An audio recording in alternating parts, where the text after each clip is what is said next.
There was a huge moment. Luke Skywalker, one of the most iconic heroes in history, Mark Hamill making a comeback in the season finale there. What went into that decision? There was a risk in doing that, and how did you keep that under wraps? It was very tricky.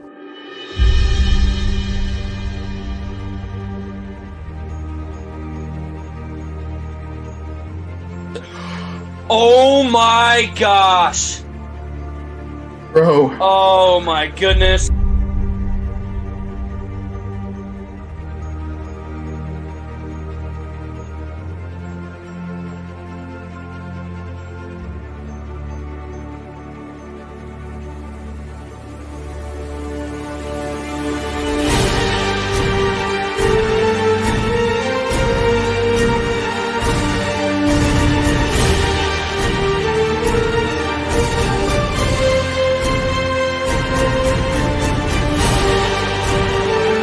It's in black and white, you can't tell. Oh!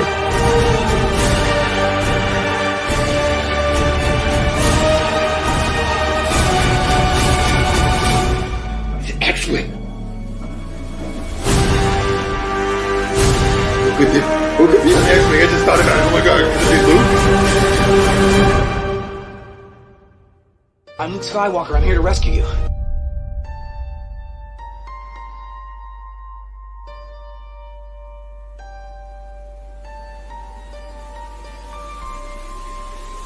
I'm scared. Yes! No way!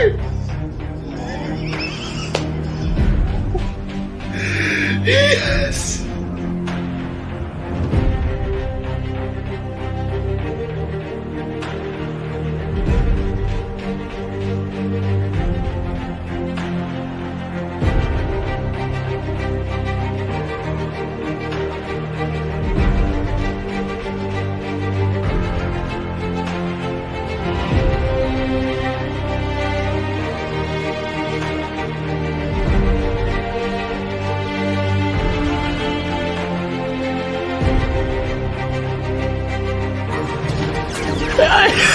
And it definitely is Luke!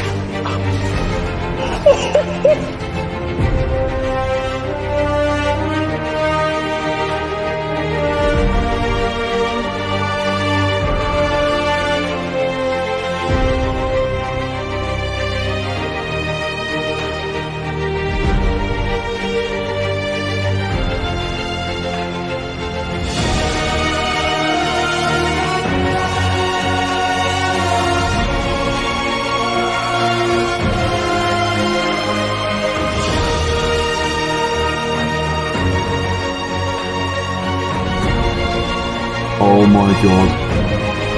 Oh my god.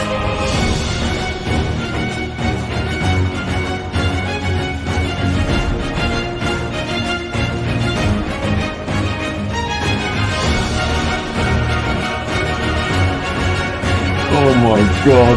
Is this happening? Is this happening? Oh my goodness. Oh my goodness. Is this happening? Oh my god. Oh my goodness.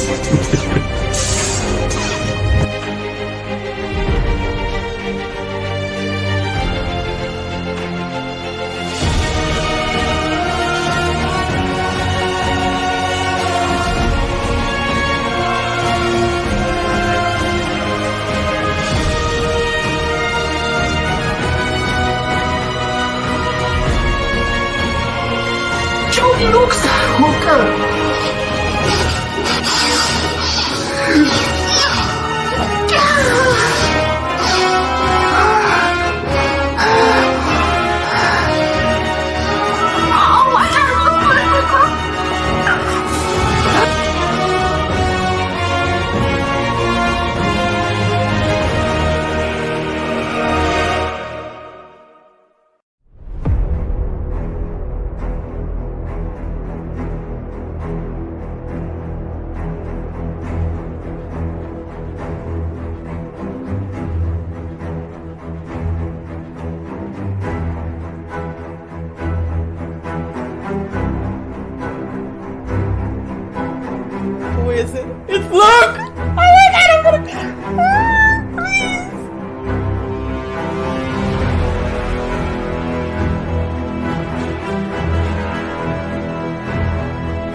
That's so cool.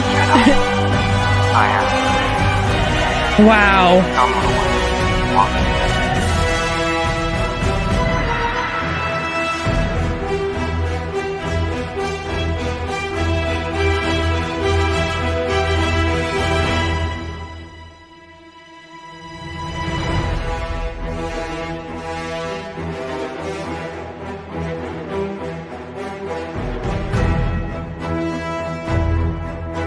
Oh, please, it's not gonna happen. Don't tell me it's gonna happen.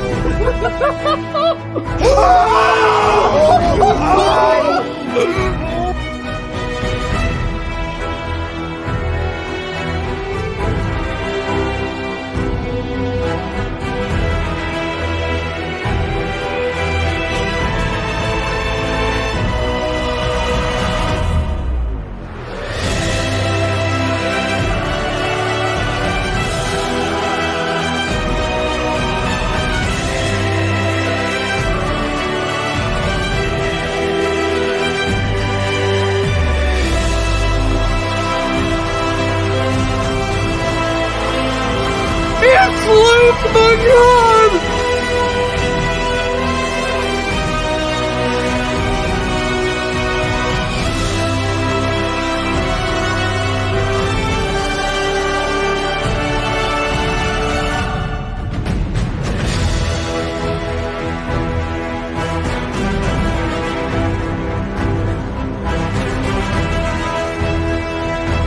It is!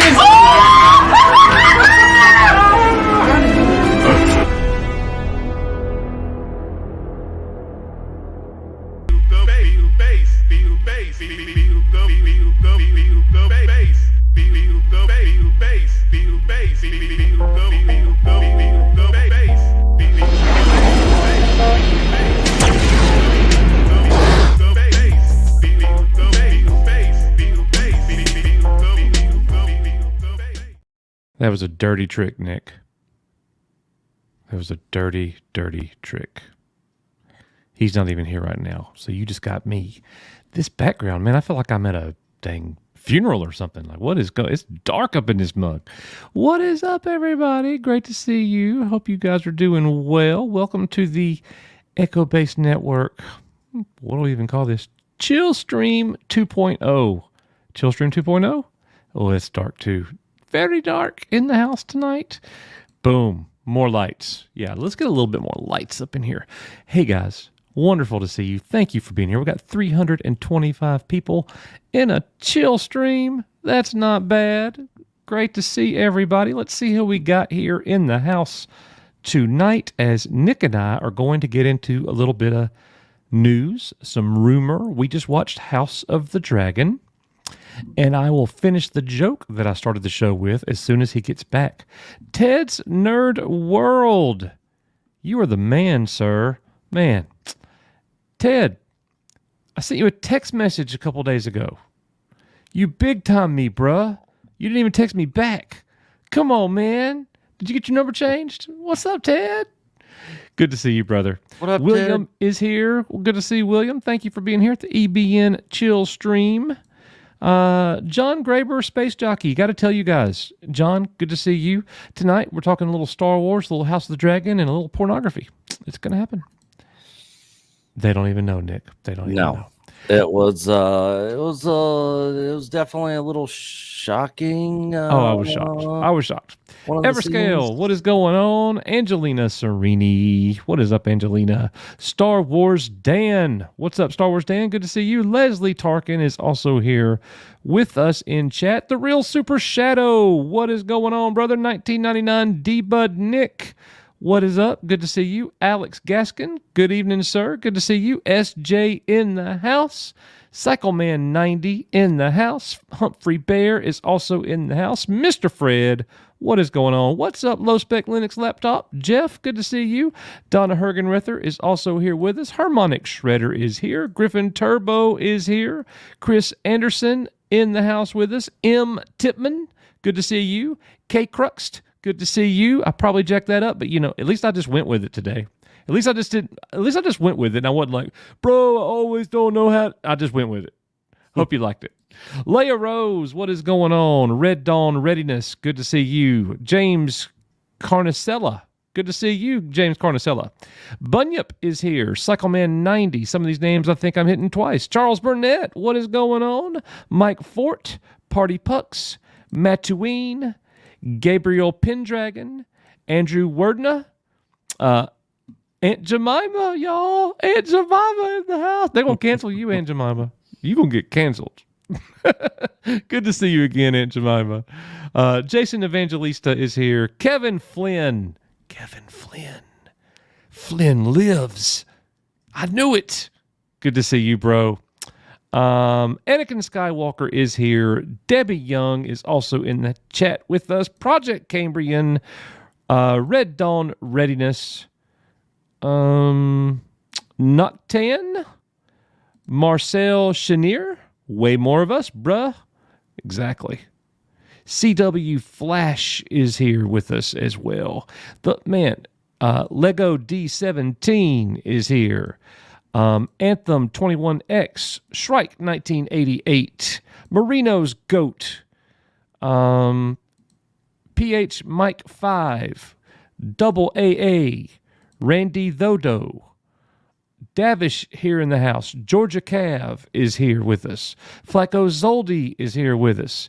And ladies and gentlemen, I just can't look. We got so many people here. Papa Burgundy 75, MKB, Fang of Asgard, Robbie Bonham, Charlotte Nightstar the Werewolf. What is up? Good to see you. Jerome, let's go. Chill streams are always good.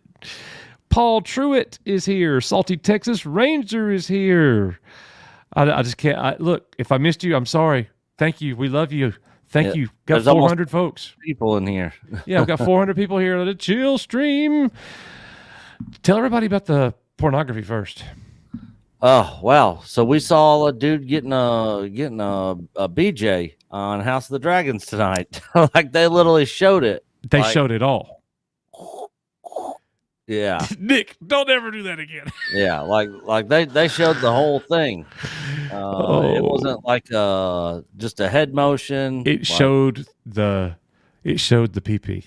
Yeah. It showed the PP. I could not believe that House of the Dragon went that far.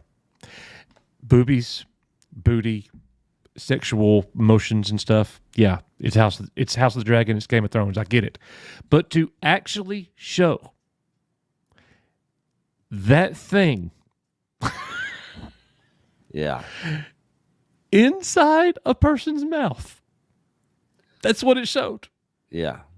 We're not making that up. It was a good 5 seconds. I was shocked. And I said, we ain't putting that on YouTube. No way. It's gonna be on Patreon though, and I'm uploading it right now, guys. Gosh, y'all. I thought to myself, my kid ain't watching this one. We went through Game of Thrones and I fast forward. I skipped all the scenes. Nah, I'm good. House of the Dragon's good, but it's not as good as Game of Thrones. So what you're saying is I can't watch the Patreon at work. Correct. Don't do it. Yeah. Unless there's not anybody like standing behind you or can see your screen. Yeah. But the thing is, a lot of what goes on in Game of Thrones, you probably really couldn't watch it work.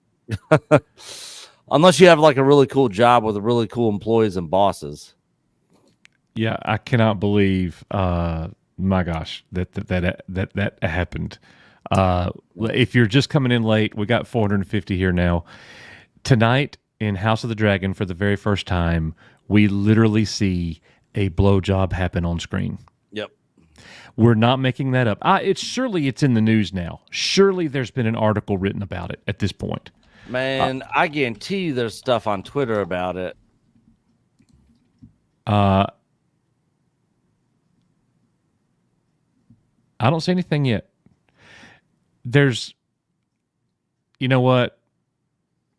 So this is going to talk about it right here. I got an article pulled up here. Let's see what this says, and then we're going to get into the whole Star Wars thing deal that we were going to talk about tonight anyways. I got a poll going too, guys, so go vote in the poll. House of the Dragon Season 2, Episode 3 recap. This just happened. Look, we ain't going all through the show. I just want to hear them when they say something about. I just want to read what they say about the scene. You know what I'm saying? The scene. We're looking through chemistry, lords, attack. The one-eyed prince. Oh, here we go. A local feud between houses Blackwood and Bracken. Wow, they don't even mention it. They skip it because they go right on to where he stands up and his whole pecker's just sitting there. Just slinging around as he's walking.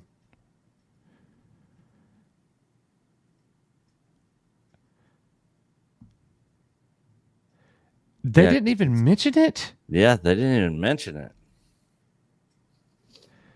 This is crazy, y'all. I just stand up butt naked, walk it out. And it was actually before this scene right here where it happened.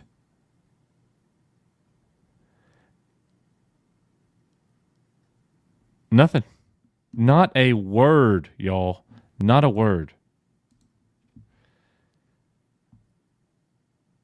Wow.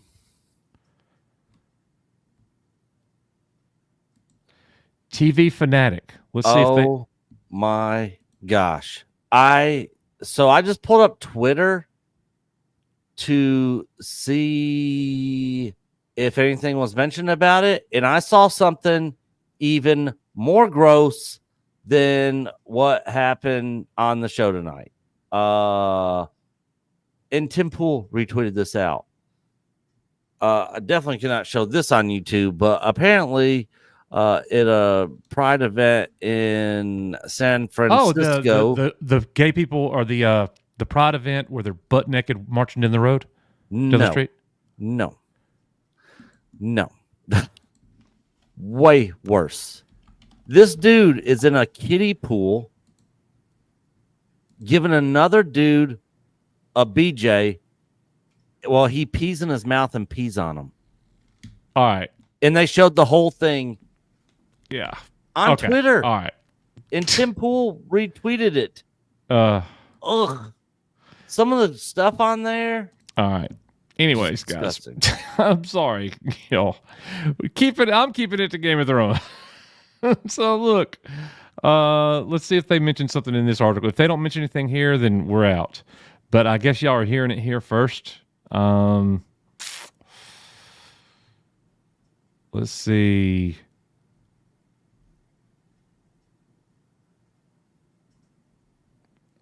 So far, nothing.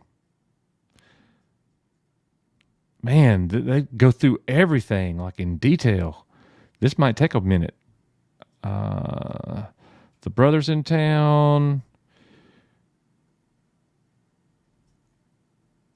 Okay. All right. We're here. Nothing. Here we go. Never mind the fact that Aegon is also his nephew and how awkward the whole scene got when Aegon stomped into the bar brothel seconds later. Oh, and speaking of this scene, since when are they allowed to show such a graphic depiction of oral sex on TV? That was a hard watch. Even for HBO, no pun intended. That was disgusting, dude. What are you reading? I was just seeing if anything was mentioned about it on Twitter, but I don't see anything. Yeah. Anyways. All right. Yep. So I'm done with that whole thing. Ted's Nerd World gifted 1 Echo Base Network membership. Thank you, sir. We appreciate that very, very much. You are the man. Welcome. Speaking of memberships, welcome to the Jedi Knight member family. Hey, Sean Carter, our newest member. Welcome to the family, brother. And Sean actually just dropped his final video on our R5 and R2 build over on his channel. Sweet. Awesome. The sci-fi model guy. Yeah. I want Nick. You still have my R5. I cannot wait to get it. Yep. Let's see here. Let me. While you're doing that, let me keep going through this. Lester San Jose, the Skeptic Tank, has been a member for 9 months. He sends in a member chat. Finally got my hands on the 4K 77, 80, and 83. Does this mean I can now stick my head in the sand in peace? Yes, it does. Yeah. Yep. I still don't even have those. I need to get copies of those. I'm good with the despecialized editions. I don't need anything else. Yeah. But yeah, that's awesome. Yeah, I would like to get them in 4K. For sure. The despecialized editions in 4K. Yeah. Sean Carter with a $5 super chat. So, tell me what happened on Game of Thrones last night. Are you sure it's quite a mouthful? Ugh. Yikes. Yeah, I couldn't believe they showed that on HD. Like, they don't even show that like late night on their freaking softcore porn shows. Yeah. Like, not on Skinamax or none of that. Right.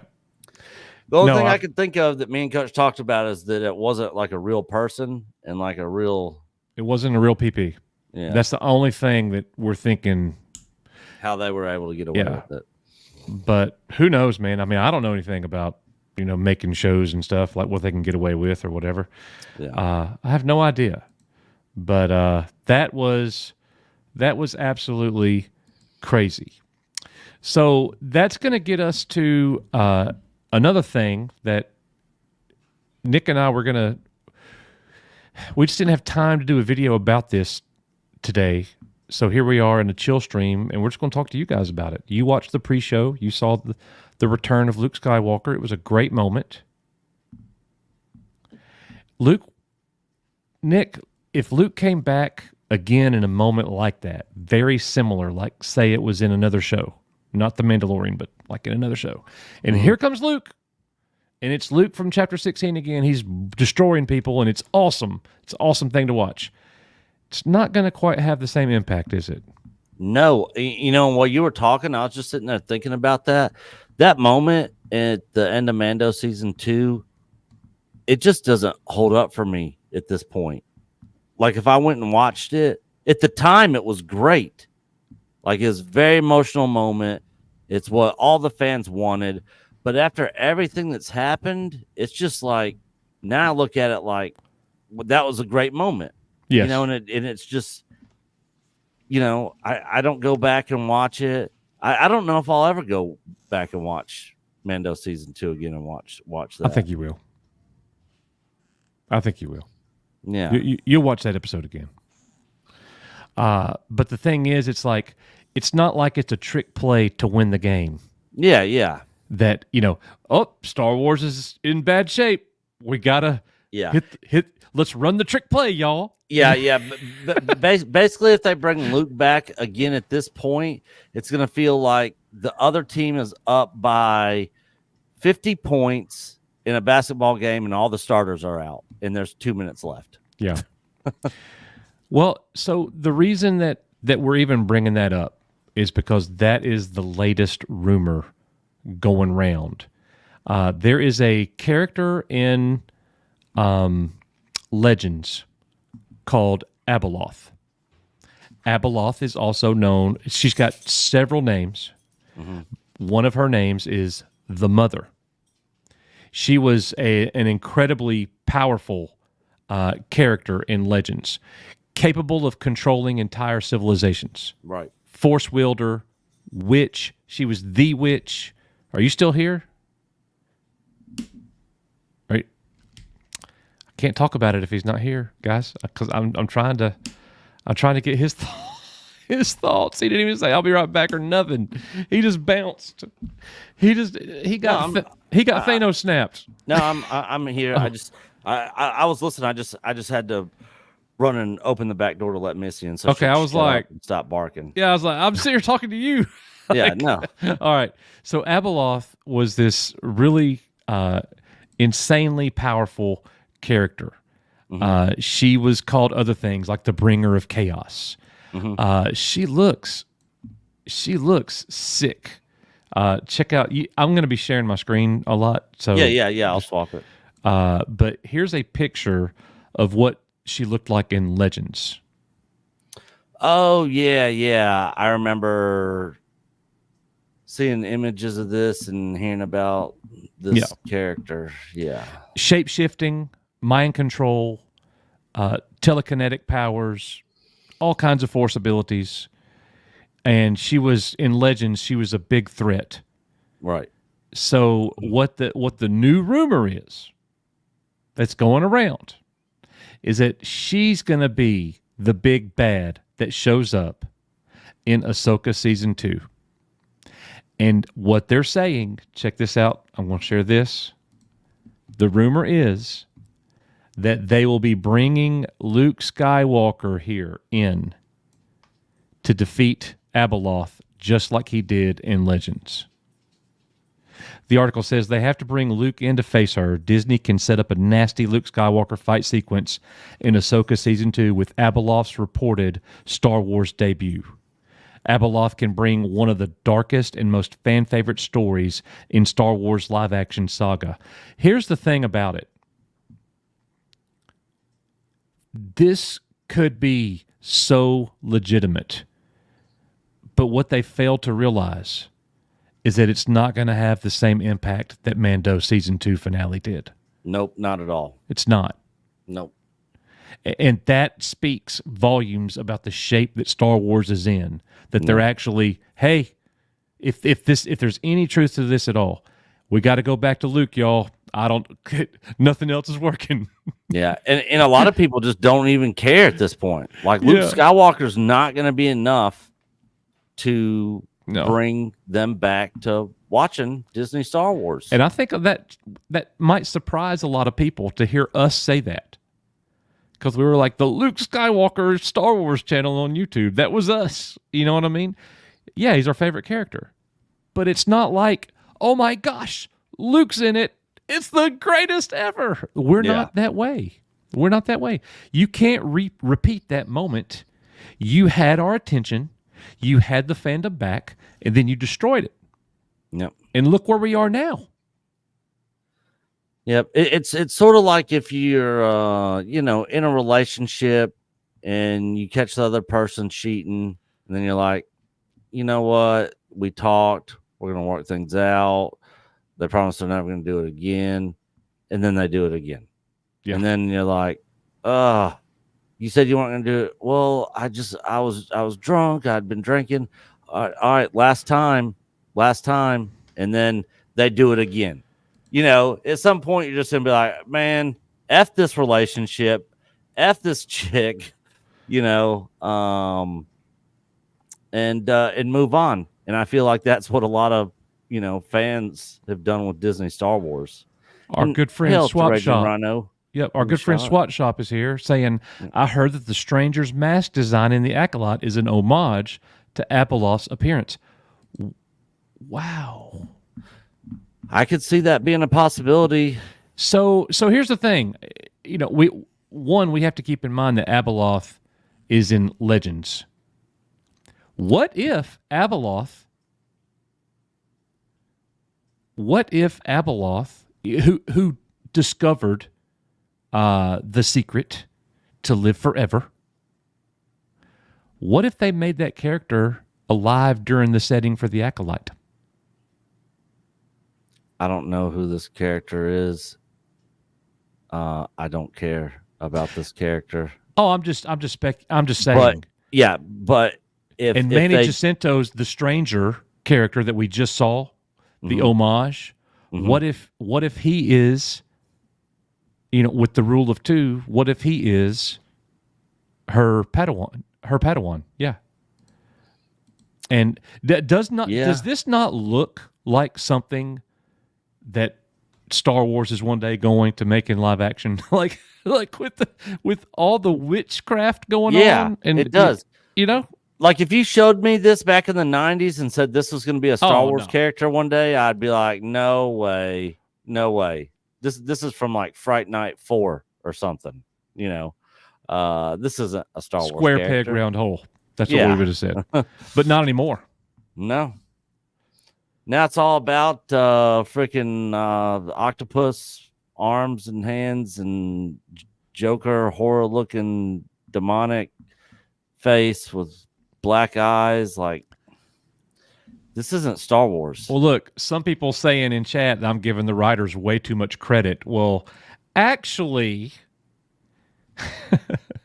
what many of you don't know because nobody saw it, Leslie Headland had a 29-minute long interview with the Mary Sue YouTube channel that has 3.5 thousand subscribers. It has been viewed 800 times, Nick, since yesterday. Nobody cares. Nobody cares. Oh, yeah. See these shill channels, man? The Kyle Katarn's channel, the actual Star Wars YouTube channel is in his chat last week. Now we got Leslie Headland going on this nobody YouTube channel. Because nobody cares and nobody's watching it. Yeah. When they I ain't watched trying to this go on earlier, Star Wars Theory or here or any other big platform that covers Star Wars stuff. I saw this earlier today and it had 200 views. Wow. And then I saw some people tweet it out, and I look, I gave it a listen. There was nothing worthy of making a video to cover it, but it does speak to the fans not caring and leaving. Like, everybody saw the train wreck and now they're bouncing. Yeah. And whose room is she in right there? Because that can't be hers. I don't know. But my point is to bring this whole thing up, to listen to her speak, that's exactly the kind of thing that she would do.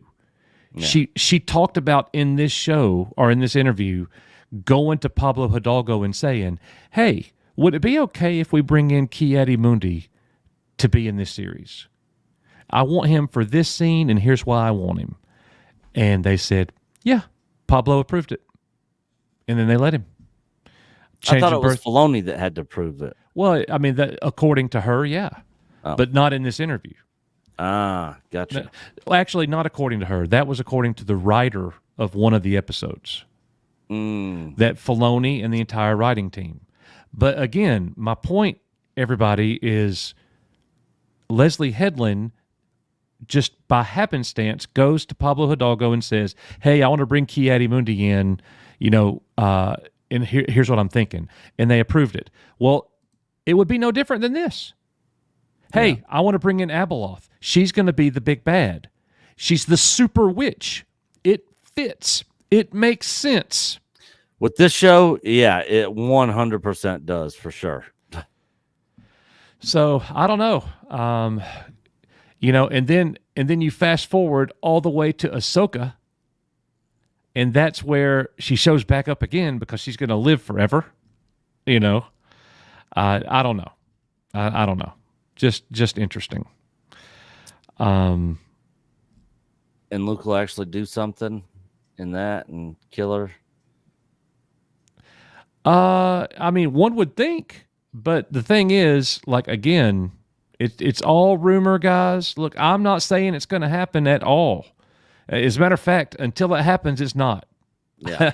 I'm not like a conspiracy theorist. I'm believing this. I'm just, flirting around with the idea of it. Yeah. Yeah. This is what's rolling around out there on the interwebs. Yeah, and we're trying to have a conversation about it, but some people just don't like to talk about it, I guess. Yeah. Everybody, Junkman just likes to troll everybody. Yeah. He likes to just shout, and I would love to see him typing away right now on his keyboard. Yeah. What are these guys talking about? Yeah, it's just, oh my goodness. Simmer down. We're just talking, okay? But anyways, guys, very interesting deal there. Who knows? Who knows what's going to happen? Would it surprise you, Nick, if they tried to bring back Luke to save face with the fans? Whose idea was it to begin with to bring Luke into Mando? Filoni. Who's doing Ahsoka season 2? Filoni. Yeah. It makes sense. Yeah. Like, I could see them like, man, we haven't had a huge surge in Star Wars since Luke Skywalker returned. and then of course those 2 episodes of Book of Boba Fett that had nothing to do with Boba Fett. So I could totally see them trying to do it, but at this point in time, like you were saying earlier, it's not going to have the same effect. It's definitely going to feel like the jingling of the keys thing. Like, hey guys, we're bringing Luke back. He's going to play a part here. Aren't you excited? Don't you want to come back now? Like, no. That one moment that got a lot of us Star Wars fans out there with the end of Mando season 2. Those last 4 episodes of Mando season 2 were pretty well done for the most part. But doing it now at this point, after all of the attacks by Lucasfilm and the creatives over there towards the fans, and what they did with the Kenobi show, Book of Boba Fett, Mando season 3, this trash Acolyte show, it's like, look, man, you can't just give us all this crap and then be like, hey, here's a bite of a cheeseburger, and then give us more crap. Because, you keep shoveling crap at us, giving us a little bite of a cheeseburger isn't going to make us think there ain't more crap coming after that. Are you not going to give a monkey poo analogy? This is normally your go-to. No, because we're not talking about writing. Okay. I got you. That's a writing analogy. All right. So check this out. Abeloth was introduced as a mere mortal until she joined the Force gods of Mortis. She joined the trio known as the Father, the Son, and the Daughter. Abeloth joined to maintain peace between the son and the daughter as the mother, to transcend her human body. When Abeloth drank from the font of power and bathed in the pool of knowledge, she became corrupted and transformed into a malevolent and horrendous beast. Brother, it would not shock me at all with Dave Filoni. Look, there's something else there. There's another connection. There's another thread, if you will. The Mortis arc. It's coming. They showed you that. It was the final scene in Ahsoka Season 2. Yeah. It's coming. They're doing all that stuff, man. Yeah, and the thing is, a lot of fans, me being one of them, knows nothing about all that crap, and I don't care anything about it. It's just, the deep lore, the people that know the Mortis arc and that whole thing and are into all that. Yeah, I'm sure they'll probably love it. But for me, I'm just going to be like, who the F is this? And why do I care about what's happening right now? Yeah. Like, I'm going to be lost. I understand. I mean, that's, Daniel RPK, Daniel Rickman, is the person that leaked this. And he's a known leaker. He gets stuff all the time. Mm-hmm. People have been reporting on his stuff all the time. A lot of his reports are behind a paywall. Like, he's a legitimate insider. So, X-Wing, why are we even talking about Abeloth, bro? That deep lore as F, these people at Lucasfilm just know. Well, look, we're not saying it's happening, but when a known leaker like Daniel RPK is saying, that's the rumor, this is what they're doing. Going. Like, that's why we're talking about it. So, anyways, it's funny how people get all pissy about. I'm not saying X-Wing. I'm just saying people get so mad about when people are talking about leaks and rumors and stuff. Guys, we're just telling you what's out there. We're just showing you. Okay, we're not the ones saying it. And we're not saying that it's happening. We're just saying this is what's being talked about out there. But it does make sense. But that's the problem. You can't think about Star Wars logically. Yeah, because the World Between Worlds and them retconning the sequels made sense at the time that was going around too. And we were all on board for that, and they didn't do none of that. Yeah. So yeah.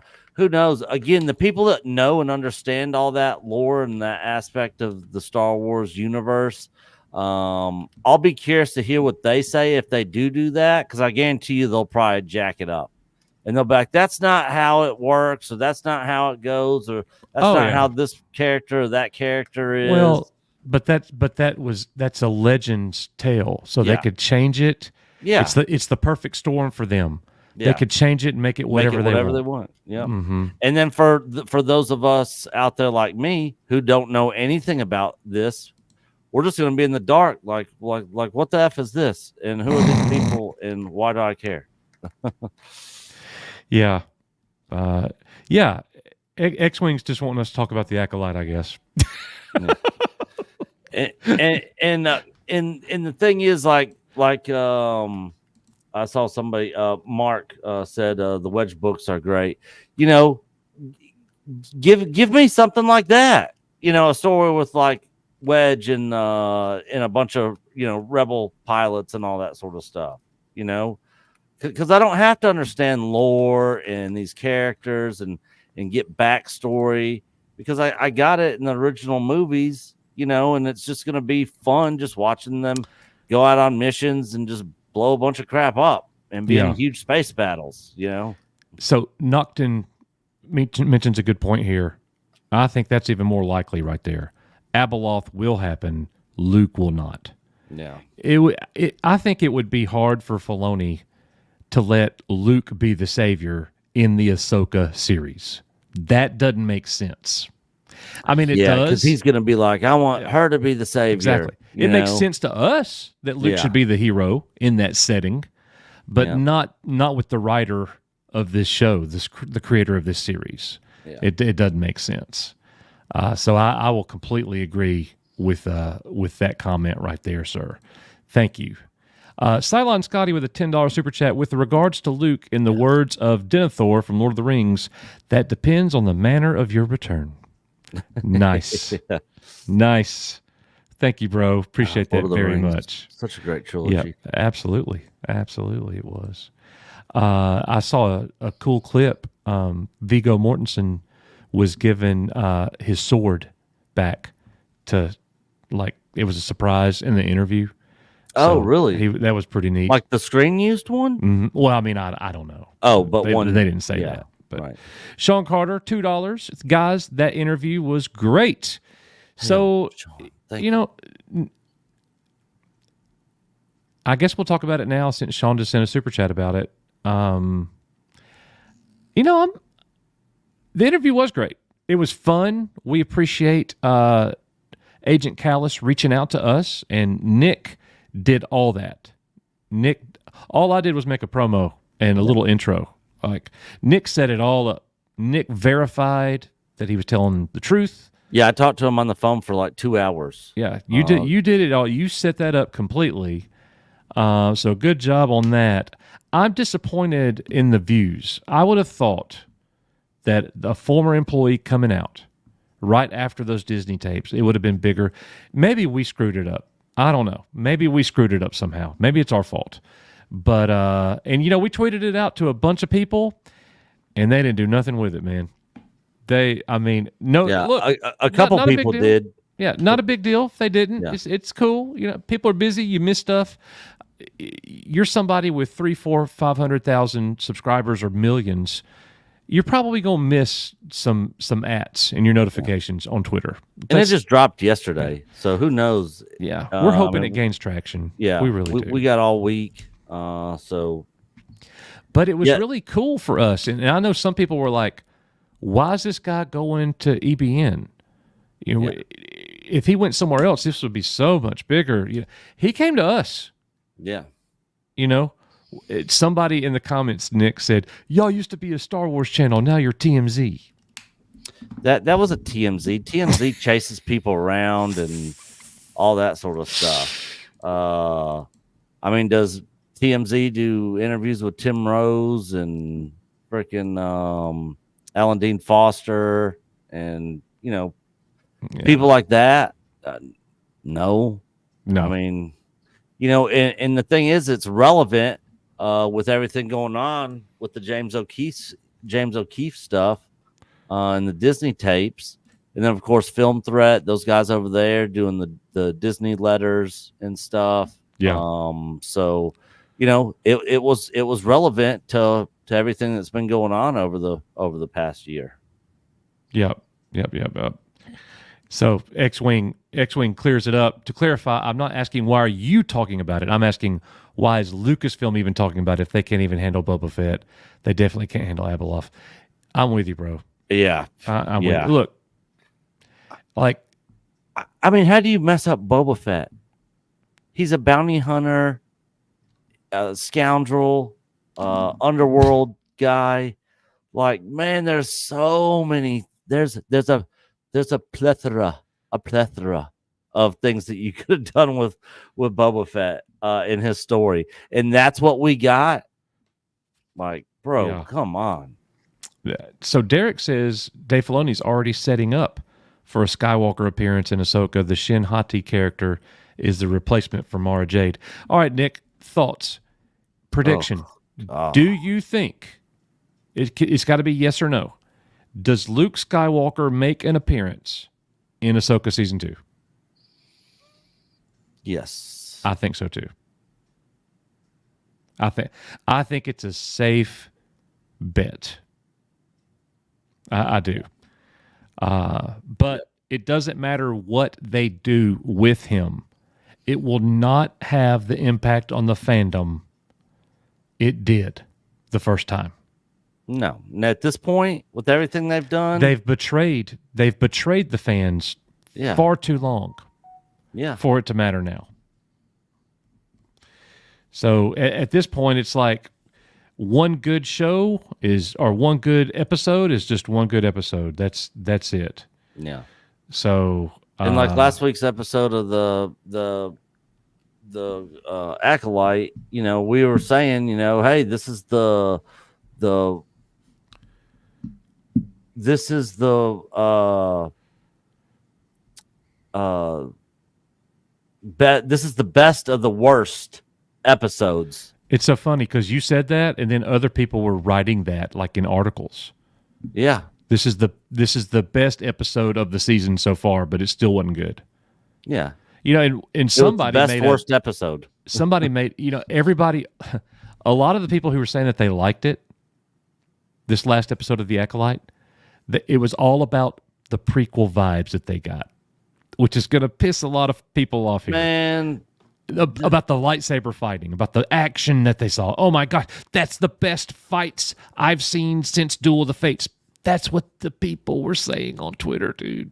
Yeah, I mean the fight scenes I thought were fairly decent for the most part. Some of them, like the Jedi kebab where he force pulls the other Jedi into the other Jedi that he just cool. stabbed was pretty cool.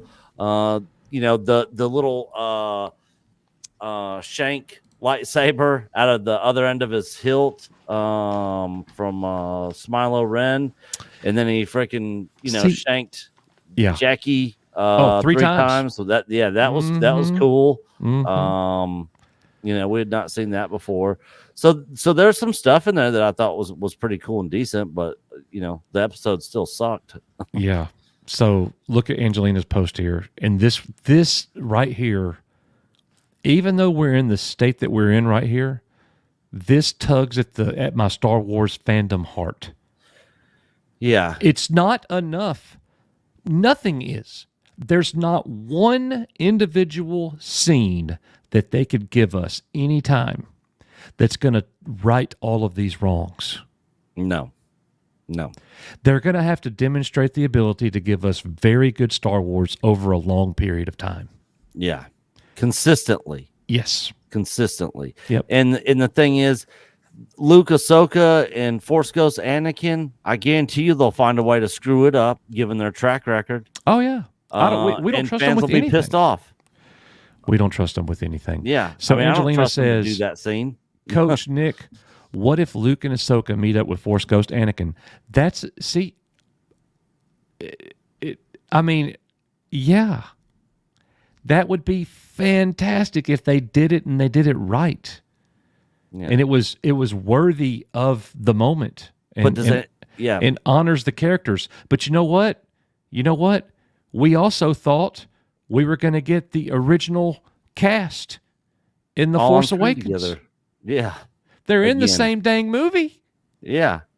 Like, I don't That'd trust been a them lot to easier. get that scene right. That'd have been a lot easier, wouldn't it, Nick? Yeah, definitely. Yeah. Put Luke Han, Chewie, Leia, R2 and 3PO all on screen together, talking, walking, whatever. All on screen. Give them that moment, and they couldn't even give us that. J.J. Abrams didn't even know how to write Luke, so he just wrote him out. Dumb. If you can't do it, then guess what? Hire somebody who is a writer that knows what the F they're doing and can actually write Luke in there. And then JJ, you just go direct it. Yep. Well, Sean, thank you for sending that in, man. We appreciate that very much. Franklin Troll with a big $20 super chat. Thank you, Franklin. He says, my dad and I always had a rough relationship. The only thing we ever agreed on was Star Wars. He took me to see the special edition of A New Hope in theaters as a kid. Now, we still have one thing we get along about. Star Wars is dead. Yeah. Yeah. You know, we talk about that often here, Franklin. Thank you so much for that. Star Wars, for many of us, was a familial event. Yeah. I went and spent the night with Nick. We watched Star Wars all the time, and his dad would watch it with us. Yeah. Sometimes his sisters would watch it with us. Yeah. And we'd get the we'd watch it. Do you remember when we would watch it and we'd be on the phone and we'd hit play at the same time? And then one of us would like mute the TV and like just listen. And then how many times, like, I remember when Nick got the widescreen VHS and you were like, all right, dude, we're going to watch the entire trilogy, but we're only looking at everything in the background. Yeah, and I'm or like, on the sides. Let's go. Cut off. Let's go. And that's what we did. Yeah, like I remember in Return of the Jedi when they are taking all Han and Chewie and Luke and all them to the Ewoks are taking them. They're all tied up, and they show the Ewok village. Well, they show C-3PO on the far left side of the screen, kind of being walked over to the ledge. All the versions I saw before that, Letterbox, it cut that off, and I never saw them. Same thing in Jabba's palace when R2 and 3PO and Bib Fortune go walking off. There's a good morning guard that steps to the side and is holding his little staff, or axe or whatever it is. That was cut off. I never saw that before. So yeah, it was cool to finally get those letterbox editions and actually see the full frame, of the movie. I remember that scene where the AT-AT shoots a rebel soldier running towards the camera. Oh yeah, and he goes kind of falling forward. Yeah, and he's like falling and rolling or whatever. Yeah. In the original cut, you couldn't see as much of him. Yeah. And then the widescreen edition comes out, and he's like, "Oh wow!" Like, Which speaking of that, guys, if you have not seen the Adi-Wan Empire Strikes Back Revisited special editions, they're on our Patreon page, $5 a month. That is a great Hoth special edition battle. It is some of the coolest stuff I've seen. It shows the AT-AT sides opening up like these doors right here on the side. It shows these opening up and snowtroopers coming out and rappelling down off the side of the AT-ATs here. It was so cool the way that they did that special edition of Empire. So X-Wing comes in with a nuclear take, Nick. But I agree with it. All right. Completely. I probably will too then. The fight scene with the sabers and stuff with Darth Smiley and the Acolyte, it was better than the Mace Palpatine fight in Revenge of the Sith. I would agree with that. Palpatine, that was a struggle, man. And the thing is, originally, that whole fight scene was supposed to be a lot longer. Yeah. It was supposed to be a lot longer, but because of time and everything, they cut it down to that. They're just like, George was like, gosh, just have them go over there and just kill all the other ones real quick or something, and they just basically went to him and Mace Windu, because those other Jedi they were dead within seconds. So it was. Franklin, thank you so much, man. We appreciate that, and that's something that a lot of us have experienced here. Yeah, Star Wars has brought families together. Yeah, it really has. and I'll still, to this day, I don't have kids of my own, but like my nieces and nephews and stuff, like I raised all them and got them watching Star Wars. My girls, me and the girls watch Star Wars every year. Like there'll come a time where they'll be like, "Daddy, can we watch Princess Leia Star Wars?" That's what they call it. Yeah, they want Princess Leia Star Wars, and I'm like, yes, honey, we sure can.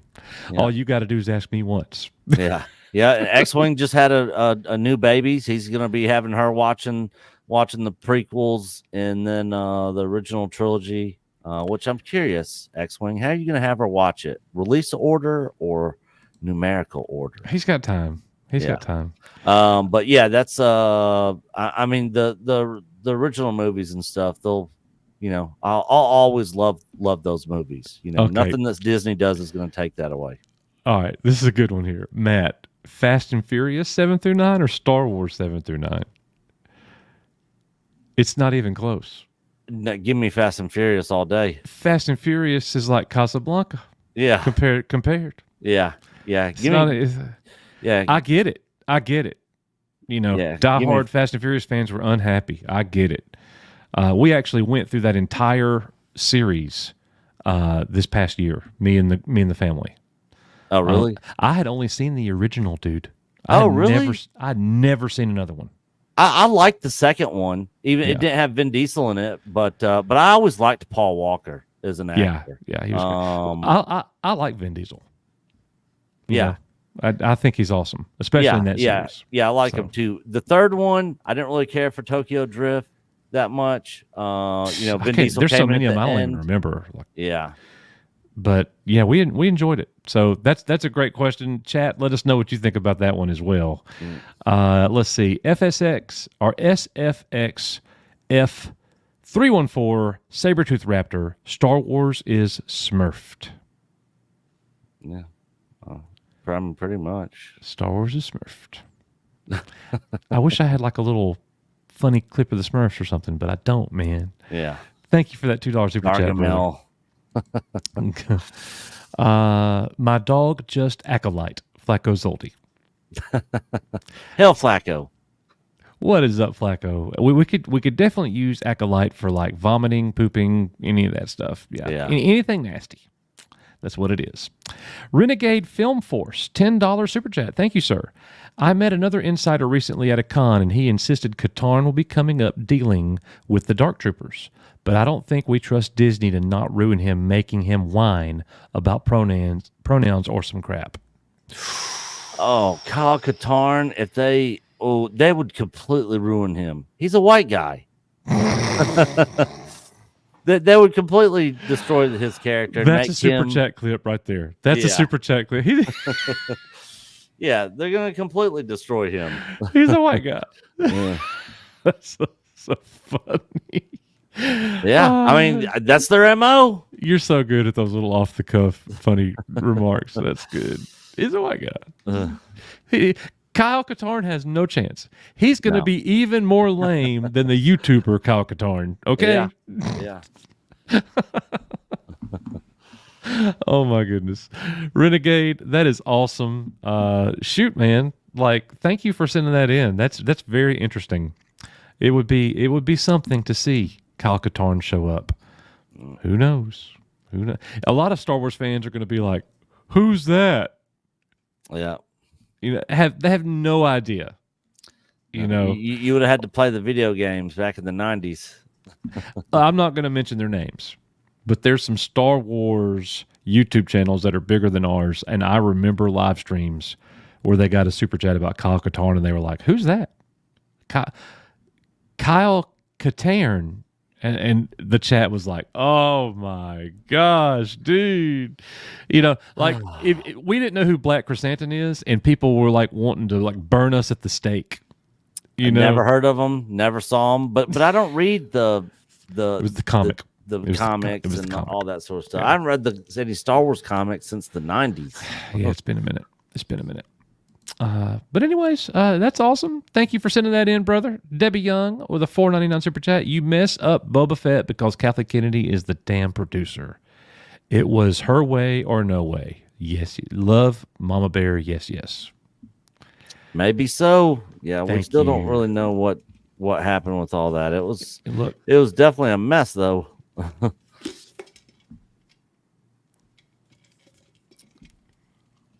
Yeah, coach is drinking out of his. what you got on yours? I got a real franchise on mine.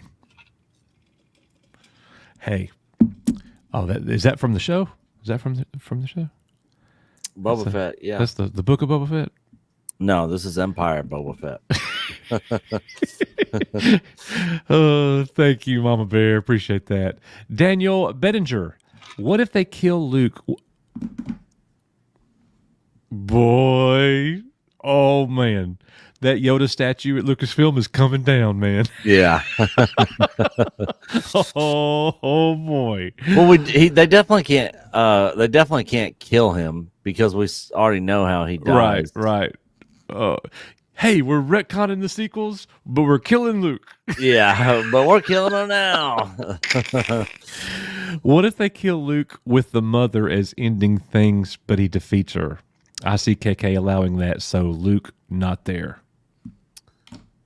Yeah. Well, they would be retconning their own crap. You know, Yeah. with The Last Jedi. So I don't think that's going to happen at all. But who knows? The way they greenlit this show, so who knows? It wouldn't put it past me to believe that they would do something. I think Luke's going to be there. I'm going to be interested. Dang, dude. Like, Star Wars Meg made a tweet today, this morning. And it was a screenshot from one of the episodes from The Mandalorian early on. Mm-hmm. And basically the whole premise of her tweet was, I'm really missing even just a regular ass episode of The Mandalorian right now. She's not happy. I don't know how anybody can be happy with the show. All the fake people out there that are pretending this is the best thing, I don't even think they believe it.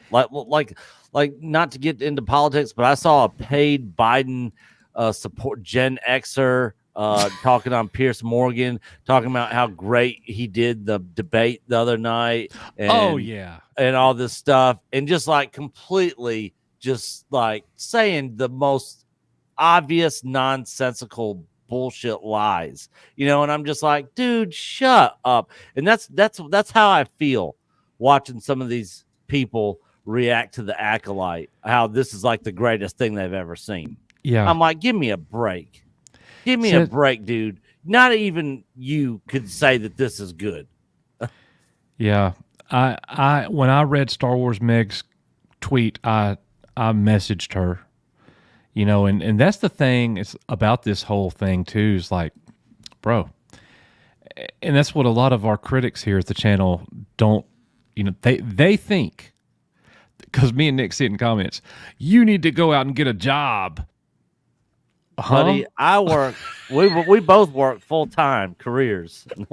We got careers. This YouTube bro. thing is a side project. Like, you honestly think I sit around my keyboard Star Warsing all day? Yeah, no, No. I wish I could, but no. Yeah, we also build Legos and help our moms clean the house. Oh my gosh, Mom, give me some pizza rolls. Yeah. Dude, it's like, imagine though. And all right, I mentioned her, so let's just go with Star Wars Meg. Dude, I feel bad for Star Wars Meg right now. She is a full time Star Wars YouTuber.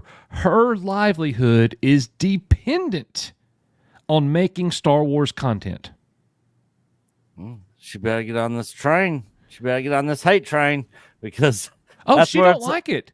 And she says she doesn't like it, and so, you know how some of her followers are going to react. Yeah. They're pitchforks and knives. And that's just awful. If you don't like something and authentic about it, nobody likes this show. Yeah. Oh, I saw one Snarky Jay's videos the other day of her reading mean comments from the Acolyte. Good God, man! Some of these people out there, like, they don't give a f. They're if you don't like this show, they are going to come full force after you. Yeah. Yep. So, and we've had a little back and forth with Meg, and Meg has said stuff about people that we're in circles with and friends of ours, and said stuff about us. Yeah, she had a rant about Gina Carano, which kind of started the whole thing. Jason Ward went after us hard, but you know what? They stream with Star Wars Santa. I love Star Wars Santa. We chit chat on the phone. Yeah, Star Wars Santa's a good guy. He's always welcome here. Meg's always welcome here. I don't agree with everything she says, but she treats me well, and she's always invited onto the channel. We're not going to agree, and that's okay. I think she got pissed when I said F Star Wars Meg, but I was literally being sarcastic, Now, I don't like Ward. Jason Ward is a complete douchebag. Yeah, I don't like Ward. He's a fake internet tough guy. Yeah, 100%. And I hope somebody clips that and shows him. Yeah. And I hope he sees me at Icon and tries to act just as tough. Yeah. He would never come up to us. He'll act tough right here, but he would not do that. No. Because if he saw me and Coach sitting there, I'll be like, Coach, you want to go first or you want me to? I'm not going to walk up and fight nobody, but I'm like, I will. You come at me so hard on the internet. All right, well, here I am. Do it now. But I'm not going to, make a big deal out of nothing.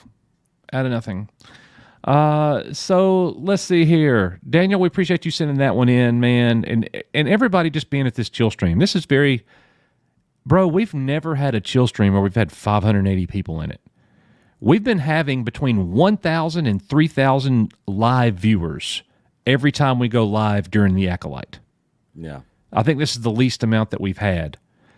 Things with the Acolyte have started to cool off a little bit, but we're not just doing that. And I do want everybody to know, the 576 people that we got here right now, as soon as the Acolyte season ends, Nick and I aren't going anywhere. We're going to be talking about other things, other franchises. Cobra Kai's starting. Yep. House of Dragon Season 2 will still be going. And I can't wait for Cobra Kai. That first 5-episode drop. That's going to be awesome. Alien Romulus is coming. Deadpool Wolverine this next month. So yeah, there's going to be a lot of fun stuff for us to talk about.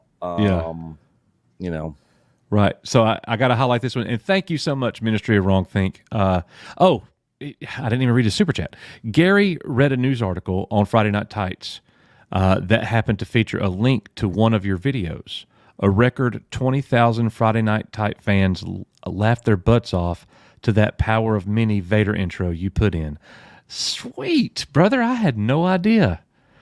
That is awesome. Yeah. I was actually texting Gary from Nerdrotic just the other day about getting him back on here. He hasn't been on the channel in a while.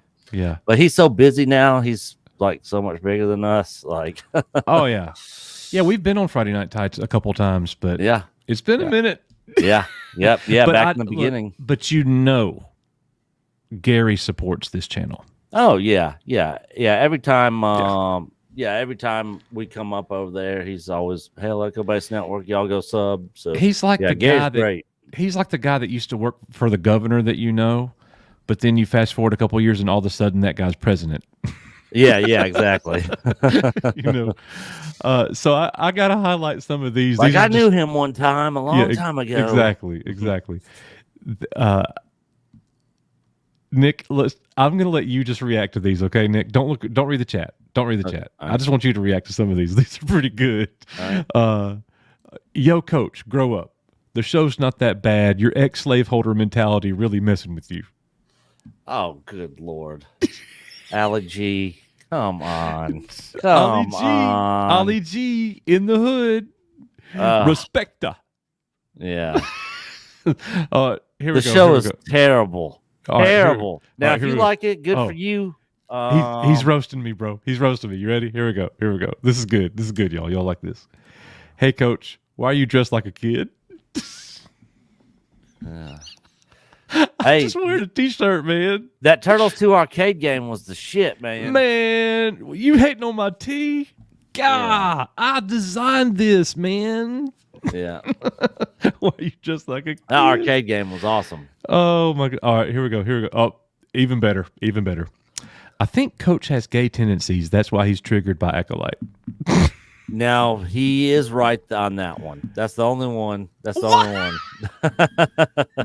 That's the only one I'm giving you, Ollie Dude, G. don't say that, man. People are going to be saying you said I was gay or some shit. No. Everybody knows Coach is married with kids.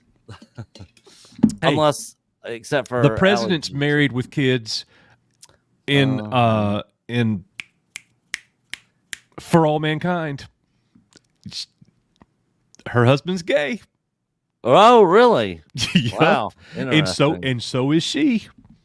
Oh, so it's an act. So it's an act. Sort of like it's an Michelle act. and Obama. Dude, do you think that's real? Is that thing really swinging around like House of the Dragon? Yeah. I mean, it's funny that that one comedian who played Dot in Spaceballs, Joan Rivers, came out and said, she's Michelle Obama's a man. Everybody knows it. Like, right. And she was being serious. She wasn't joking. And then all these videos coming out with something swinging around down there. Oh my gosh. Multiple video clips. And then all the rumors and the stuff that was coming out about stuff he was doing with other guys and stuff like that. Like, man, this can't all be coincidence. Like, I mean, there's just too many dots that connect. Right. Just saying. Ollie G says I should shut up and just let Nick talk. No, what did I do to this guy? You're 50? I guarantee you I'm not. You know what? I bet it's Junkman's burner account. I bet this is Junkman. It's either him or Jason Ward. Yeah. Yeah. Guarantee you I'm not. All right, let's keep rolling and looking at all of this awesome support, super chats from our buddies. Thank you guys so much. But Ministry Wrong Think, thank you so much, my friend, for sending in that $10 super chat. I hope that they enjoyed that video. I can't take credit for the beginning of that intro. I did give the guy that made that credit in that video. It's link pinned in the description. Comment. It's pinned in the comment. I'm just like the first person to put it in a video because it was brand new and it was hilarious. Yeah, it was really, really funny. As a matter of fact, I've got it. You want me to play it, Nick? Oh yeah. Play it for short. for anybody in chat who hasn't seen it. Yeah, if you missed it, here we go. Enjoy. Luke, you do not yet realize your importance. You have only begun to discover your power. Join me, and I will complete your training. I'll never join you! If you only knew the power of one, the power of two, the power of many.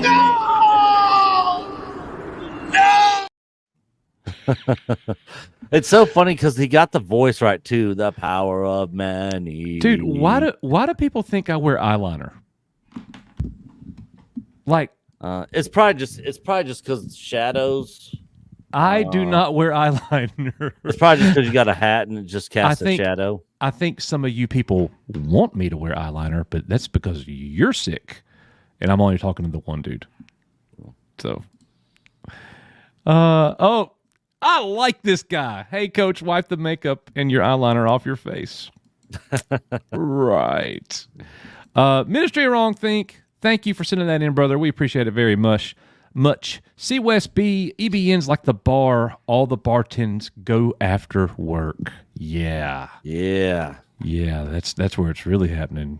Hell yeah. Because that's where you go in desperation. Yeah, definitely. Nothing else is open. That third bar. Locals thing. Yeah.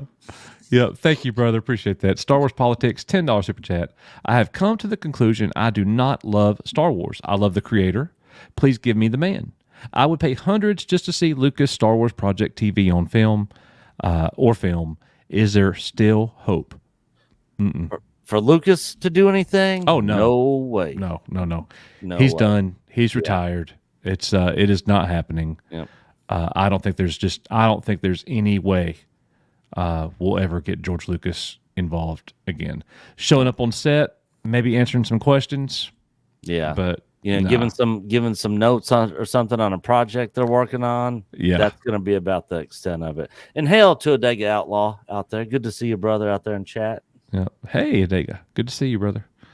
Renegade Film Force. I'm actually playing Katarn in collab with Mike Skywalker in EU-based series Episode 1 out now, Skywalker Rising Dawn. Extended and upgraded, Dark Forces edition, coming later, winter and prequel. You'll love it. That's awesome. Interesting. You know what? We had somebody, Coach, I don't know. You know what? He sent it to me. You haven't even seen this yet.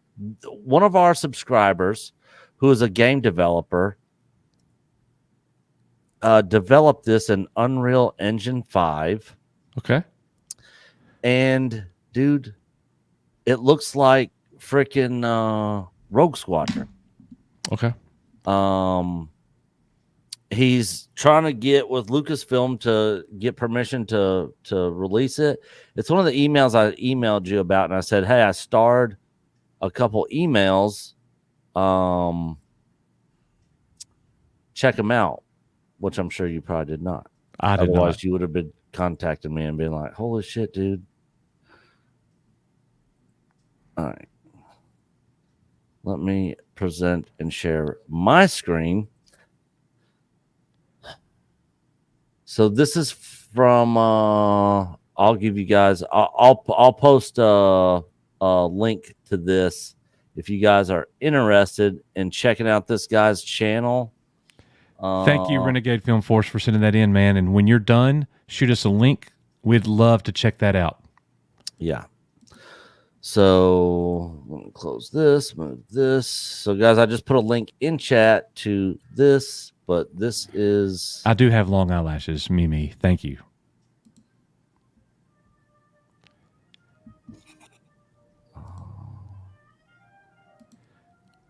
I can't remember if there's supposed to be sound here or not. I could hear it, but barely.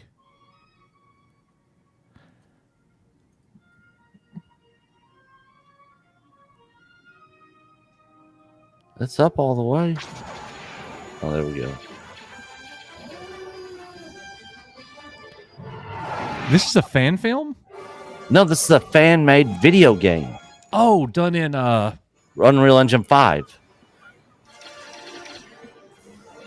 Oh, I like it.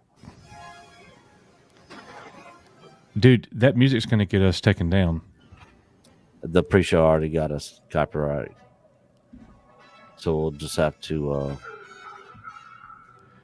when I edit that out and cut that out, it'll cut this part out. Hey, they got on me for wearing eyeliner. I don't. Ted said, Batman wears eyeliner.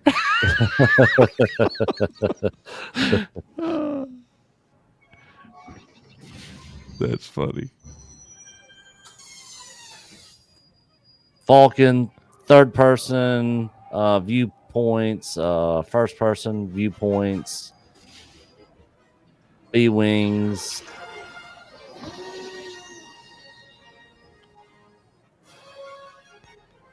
A-Wings.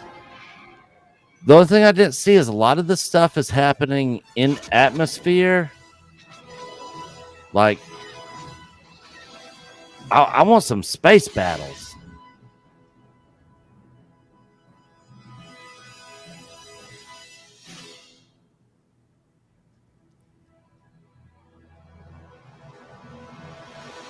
Yeah. So I think he's got the majority or a lot of that. That looks really good.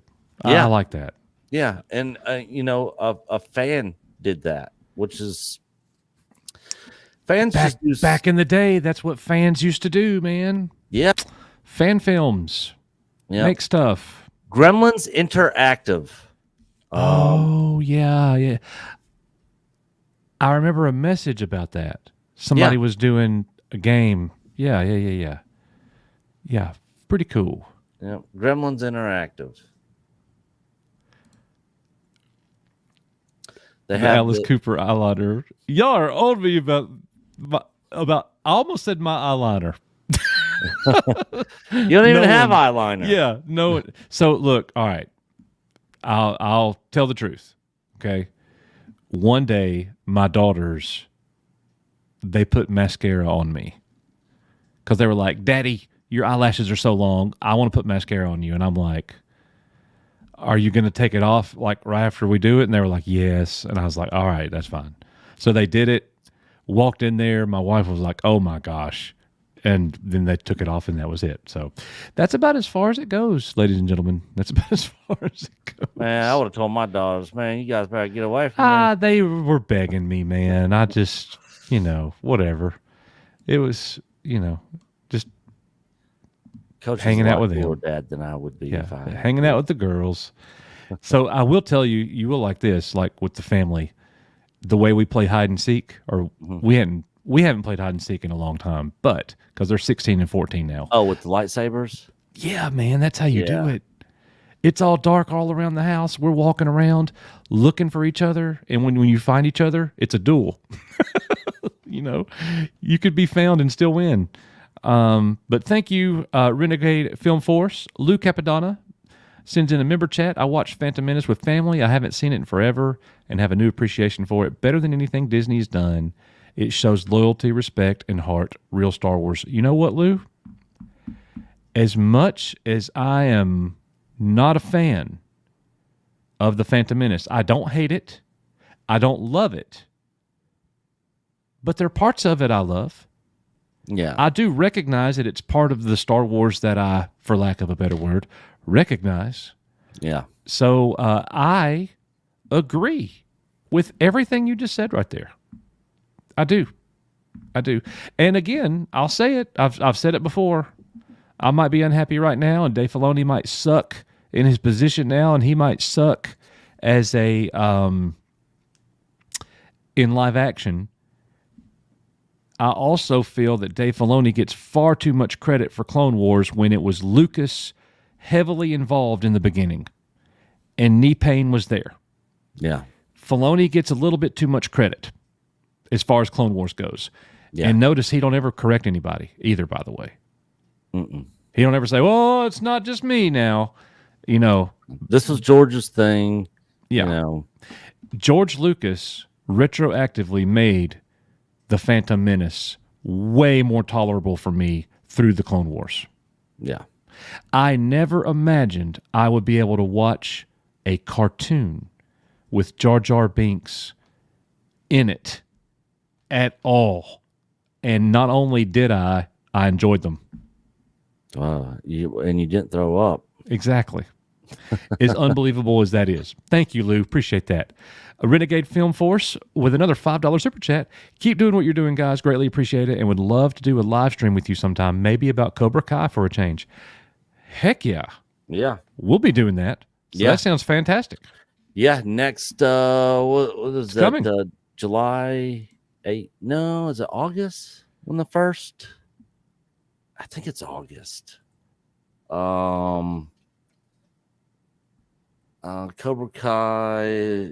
So that's something that we want everybody to know. And some people are like, it's Star Wars or I'm out. But look, Star Wars is hot right now. And I use that term very loosely, that word hot. July 18th. when this little season of Star Wars is over, it's going to be dead until we get Skeleton Crew. Once Skeleton Crew gets here, we're going to repeat the same format. We'll be live on Tuesdays nights and Thursday nights, and we'll be doing our reviews and all that stuff with Skeleton Crew. But until Skeleton Crew, the show must go on, and we got to find other things to talk about. Yep, and we're doing House of the Dragon, which the episode tonight was. It was definitely a slower episode. A couple interesting things happened. Some crazy things happened. Unexpected things. But overall, I'm enjoying this House of the Dragon season 2 way more than the Acolyte. I mean, the cinematography, the directing. Yeah, there's no comparison. Yeah, it's night and day difference to that. There's no comparison. And I'm a bigger Star Wars fan than I am than Game of Thrones. Again, there's no comparison. Or this show. Yeah. We love Star Wars more than anything else. But, dude, it seems like as each year passes by, there's more and more Star Wars that we don't like. Yeah, exactly. My buddy in the chat was like, they're basically painting me they're basically painting a picture of me saying I'm the angry 50-year-old man saying, "Get off my lawn."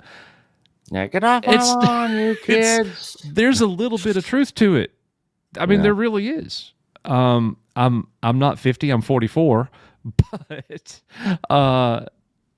with each year, there's more and more Star Wars that I can't accept or like. I can't. Yeah. By the way, I go to the gym every day. So. You guys are funny, man. I love it. I absolutely love it. No way. Okay, all right. I just got a text from the DA asking if I was free, and then he was like, "Oh, never mind. You're live." Yep. Yeah, very true, KP supporter. I was born in 79. Nick was too. We were both born in 79. Yeah, so we March barely 79. missed the original. We're the generation we're the VHS generation. Nick saw Return of the Jedi, but man, you were young. Yeah, I was like 4. Yeah, I was like 4 years old when my dad took me and my sister and one of my friends. Just turned 4. Yeah. That's got to be a tough memory there, bruh. Yeah, I remember it though. I remember sitting in the theater watching it. Yeah. Let's see here. Shinotsky, $5 super chat. Peace is a lie. There is only passion. Through passion, I gain strength. Through strength, I gain power. Through power, I gain victory. Force shall free me. Yeah, and that's the thing about this toxic fandom that we hear so much about. It's just passionate fans that love this IP and love this brand, and we hate seeing it go to shit, and that's where a lot of us are at. The problem I have with the whole online dialogue and stuff, I get accused of being full of hate. Oh yeah. I don't hate any of these people, but they, I guess it has to fit their mental image, because I don't like a show and what they've done with Star Wars doesn't mean I hate people. Yeah. I don't think I hate anything. Hate isn't the right word. Like, people are just, to criticize doesn't mean hate. Yeah. Hate is very strong. Like, that's hating. If you hate, we're talking about ruining your week. If you hate it, you know what I mean? Nothing Star Wars does ruins my day or 30 minutes. No. Nothing. If they give us trash, me and Nick are on here laughing about it. No. I'm not like sulking, crying, upset, lashing out at anybody. But that's a picture that they try to paint of us, like we're ruining their enjoyment for the show. How? My enjoyment on a show isn't dependent on somebody else's point of view. Never has been. Just like everybody else's, thoughts on a show is not depending on whatever we think on here. I kind guarantee of like there's- being the only guy in a room that likes something that nobody else likes. It doesn't bother me at all. Yeah. I'll be the minority. Yeah. Coach doesn't like Shawshank Redemption or Goonies. I hate it. Now, Goonies is tolerable. I loathe the Shawshank Redemption. Such a good movie. It's trash. Oh, it was trash. And the ending, like it had, like the first time I saw it, the ending, I was like mind blown. I thought for sure he killed himself. Like, yeah. yeah, The ending I didn't like do it for me. Andy DeFree. Ugh, no. Jerome with a $2 super chat. Uh-oh. Do I have to bring back Nick, Coach? Noach.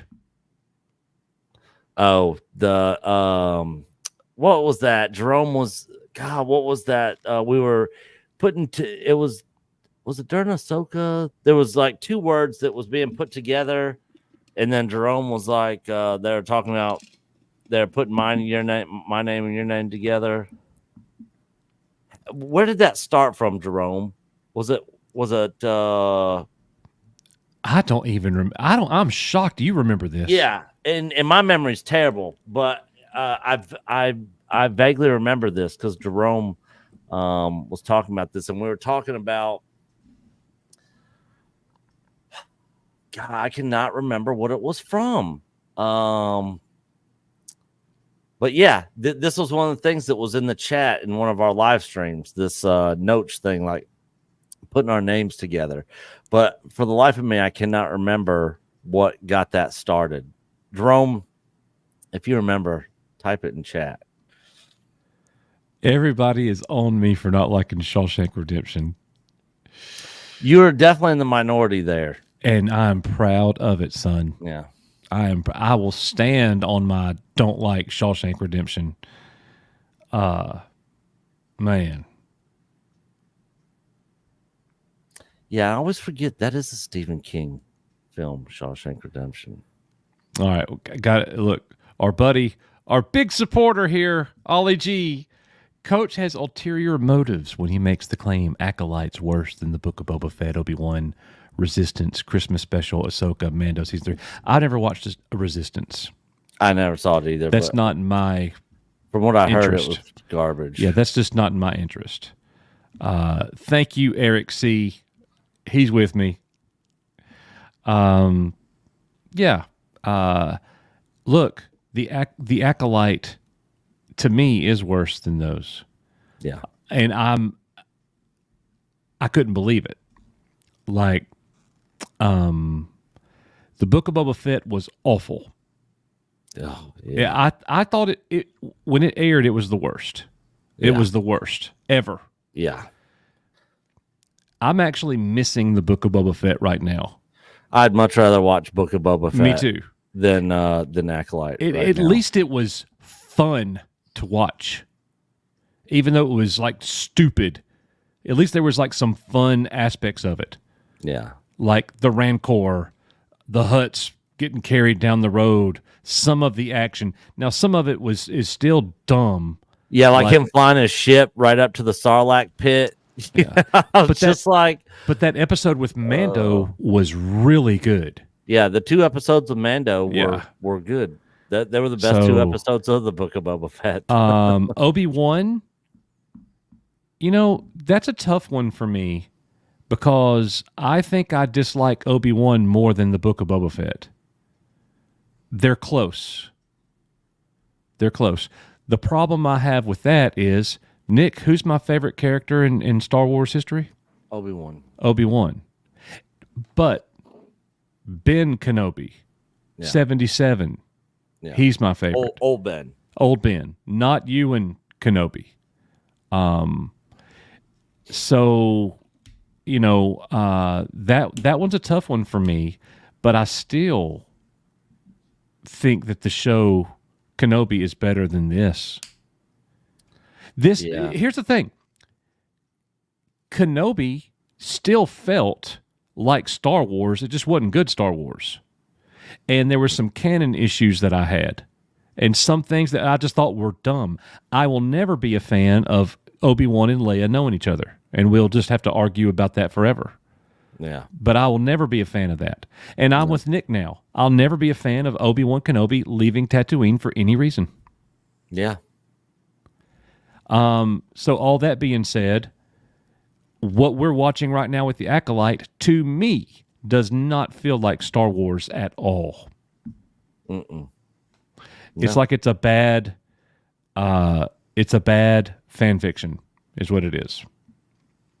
Yep. So I don't know, dude. I don't know. Don't ask me. I just work here.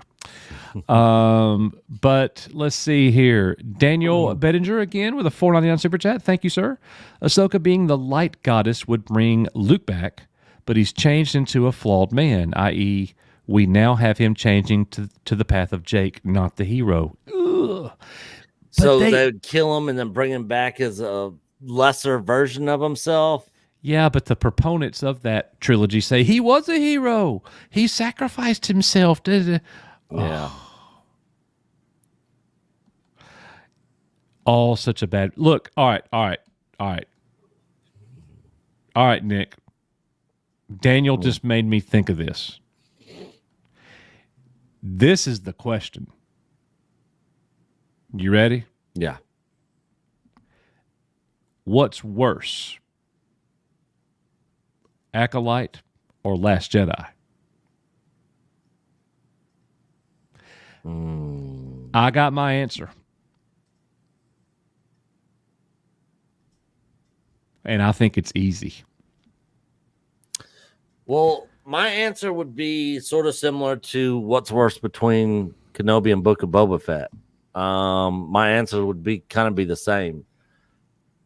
I think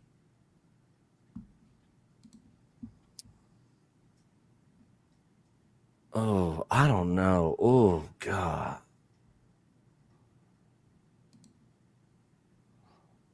Did you say which one is better? Which one? Either way you want to go. Which one's better? Which one's worse? God, they're both so bad. Man, I'm going to say The Last Jedi is worse than The Acolyte because they destroy Luke's character and I he's a agree. legacy character. This show, there's no legacy characters in this. It's just a dumb show that can just be written off. The Last Jedi is worse than The Acolyte. However, I might get smoked for this one. The sequel trilogy on the whole is better than The Acolyte, but not by much.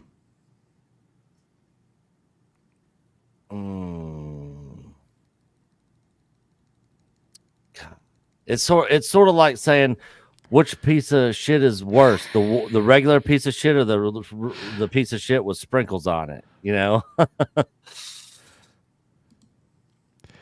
Yeah. Look, no hesitation from people. Yeah. I like that, guys. Yeah, that was a really good thought there. Yeah. Here I've been saying the Acolyte is the worst Star Wars we've ever gotten. Do you know why I say that? It's so funny. I'm realizing it right now. Just reflection right here happening in front of the camera. You know why I say that, bro? Because I don't even think about the sequels. No, I don't either. They're so far out of my memory and mind. I haven't seen them since we saw it in the theater. Me either. I did get the 4K version of The Last Jedi just to see how good the quality is on the 4K TV I got with the 4K player. You should. Yes. You gave them your money. No, but I got the copy for free. Oh, okay. All right. So well, that's better. Yeah, that's better. We'll give a pass I got for to that get one, a right, free guys? 4K movie. And they really didn't have any that I really wanted. I was like, oh, The Last Jedi. That movie sucks, but I can see how good, the space scenes and the CGI and how good it looks on my 4K TV. I literally popped it in and watched that part of it at the beginning. And then I took it out and it hasn't been back in the 4K player since. There it is. Daniel, thank you so much for that super chat, my friend. Debbie Young, $1.99, and then Joan Rivers died. Yes, she did, Debbie. Yeah, she did after she was talking about that. Funny how that happens, As is Dead Chicken with a $5 super chat. Watching paint dry is more exciting than the ejaculate. Did I miss the rumor? KK proved the force is male. It knocked up a lesbian. Thank you, As is Dead Chicken. I love it. As is Dead Chicken. So the rumor was basically we kind of went over at the beginning of the stream. Basically, they're bringing this what's her name? Aberoth. Abeloth. Yeah.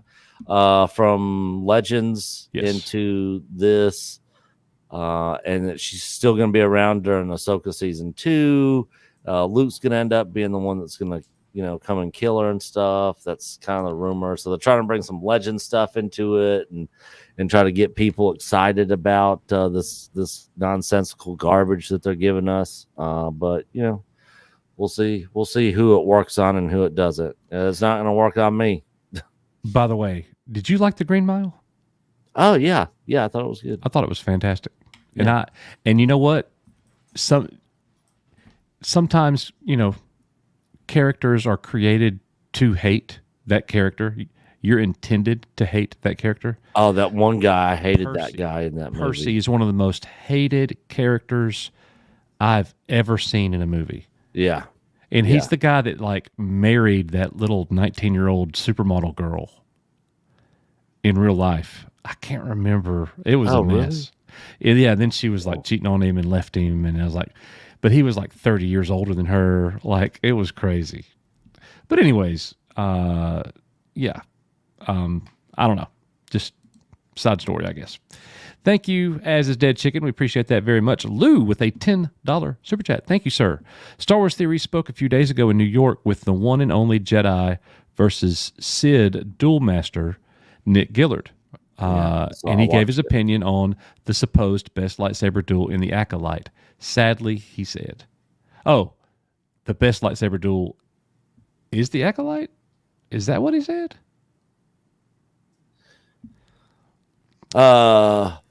Lou, no.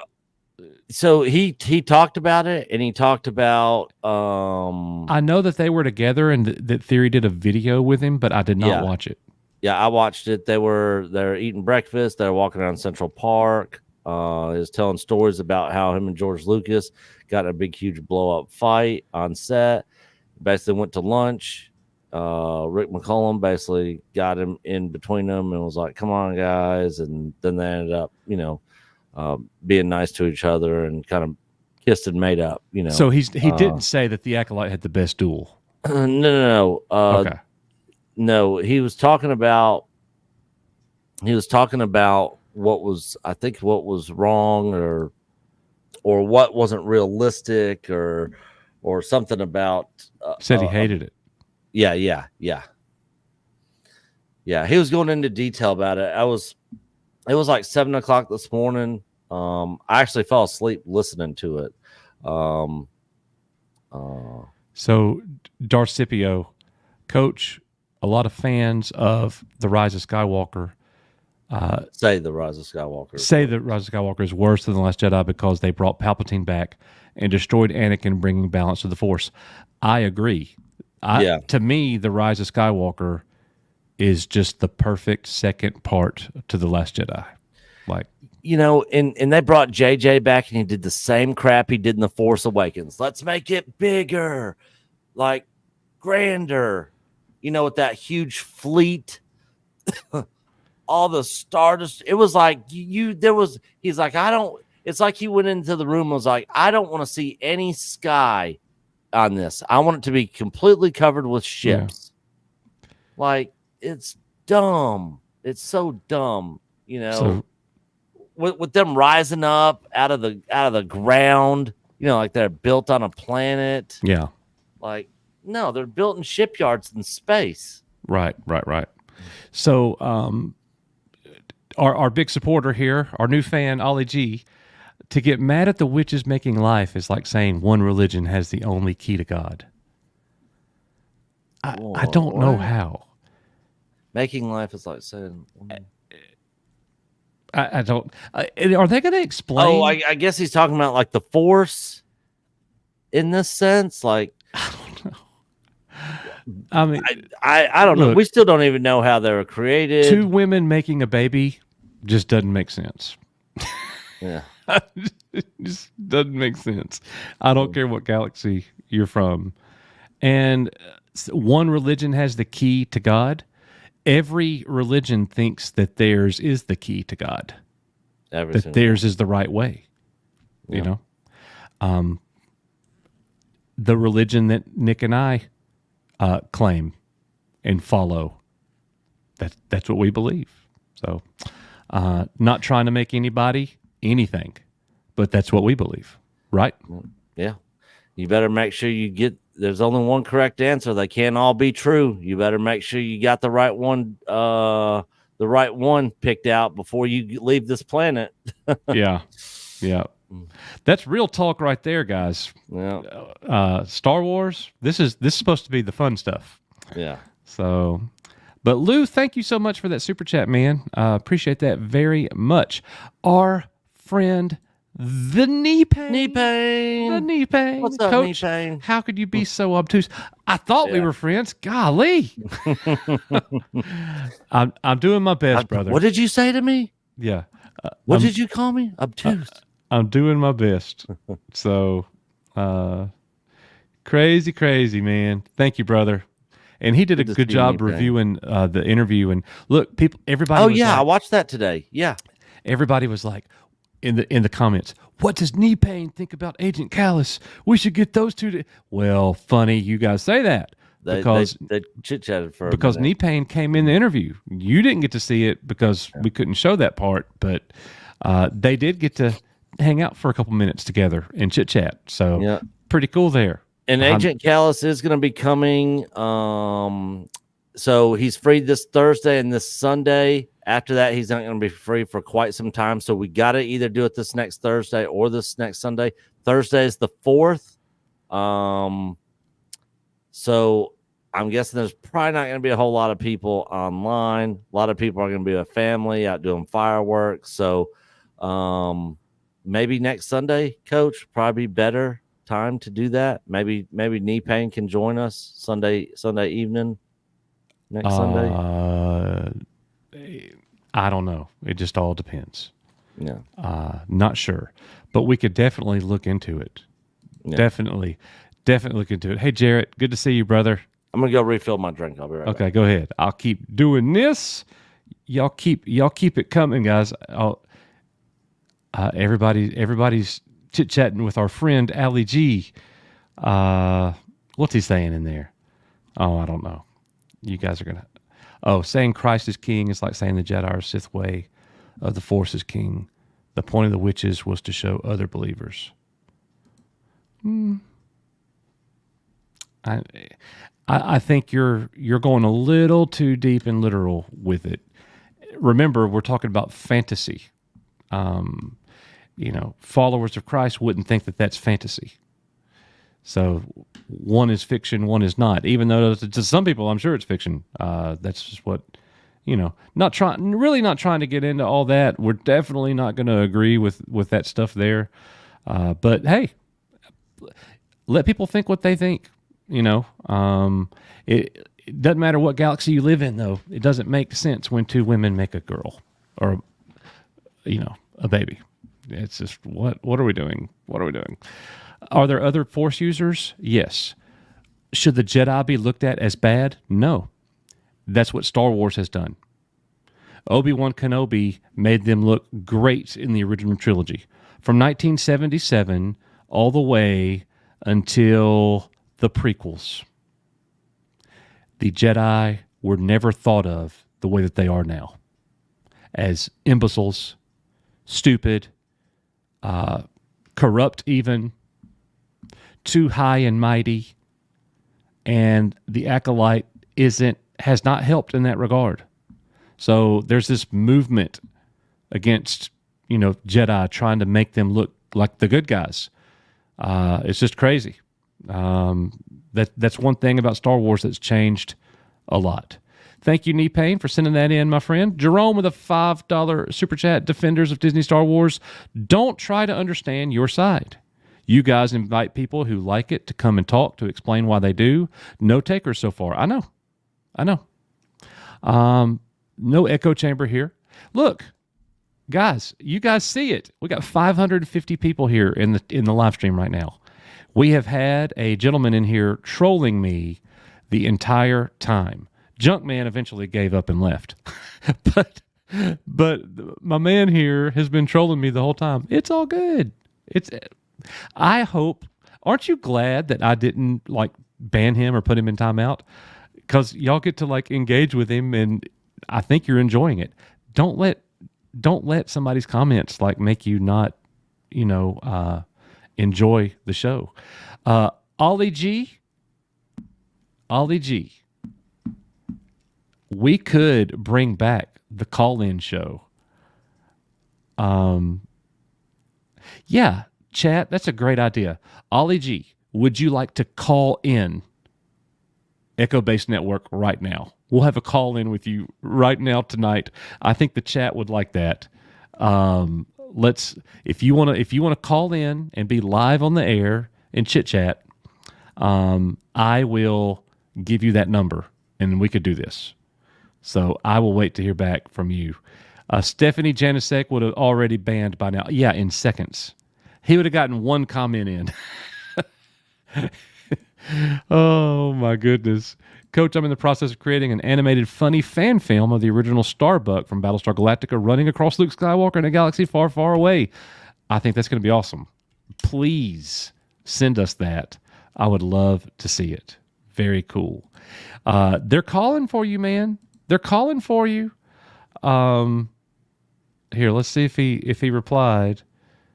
No reply yet. He will say no. Blood Guilty says he will say no. Hey, listen. I'm too shy to get on the phone. Also, I'm out east. It's 12. All right. That sounds like excuse talk, brother. That sounds like, look, you're in here chatting a mile a minute. You should at least be able to call. It's just your voice, man. Look, I'm just a dude wearing eyeliner, man. What? If there's anywhere where you're safe, it's here. So if I was going to be mean to you, I already would have, my man. You've been on me all night. If I was going to be mean, I already would have been mean. You just caught me on a good night. But the invitation's open. If you don't want to call, it's cool. But if you want to call and tell us about how wrong we are and how I'm all the things, it's cool. It's cool. We'll take it. Tell us what you like about Star Wars. It's all cool. Ollie G is a teddy bear and the chat is easygoing. Go for it. Yeah, Coach is a teddy bear. Yeah. I'm pretty easy to get. Look, that's the one thing I think that's true for most of us men. The older I get, the slower I am to anger. I really have a hard time caring now. I just don't care. I am not easily offended. So Coach is a goth Sith.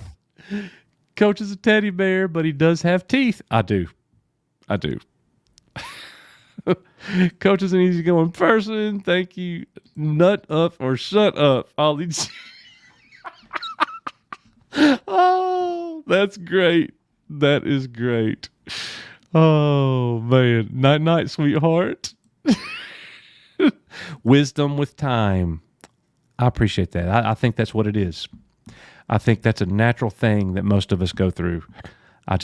I'm so much slower to anger, and I don't take things personally. It's just not that deep, man. It's just not. Everybody's calling you out, Ollie G. Man up. Give us a call. Look, Ollie G. Coach is going to show up with eyeliner one night. Going, look. Oh man. That is so funny. Here, I even look at this. Look. Like, it's legit, y'all. Look, you forgot. Man, y'all forgot about Dre. Look at this, y'all. Oh, crap. Wrong button. Where'd you go? Shoot. Where? Up. Yes, that's the one I got to show. Look, Ollie G, this is for you, Ollie G. Look at this. I'm calling you out. I'm calling you out right now. I'm calling you out right now. Let's go. Live calling. I don't even have that phone no more.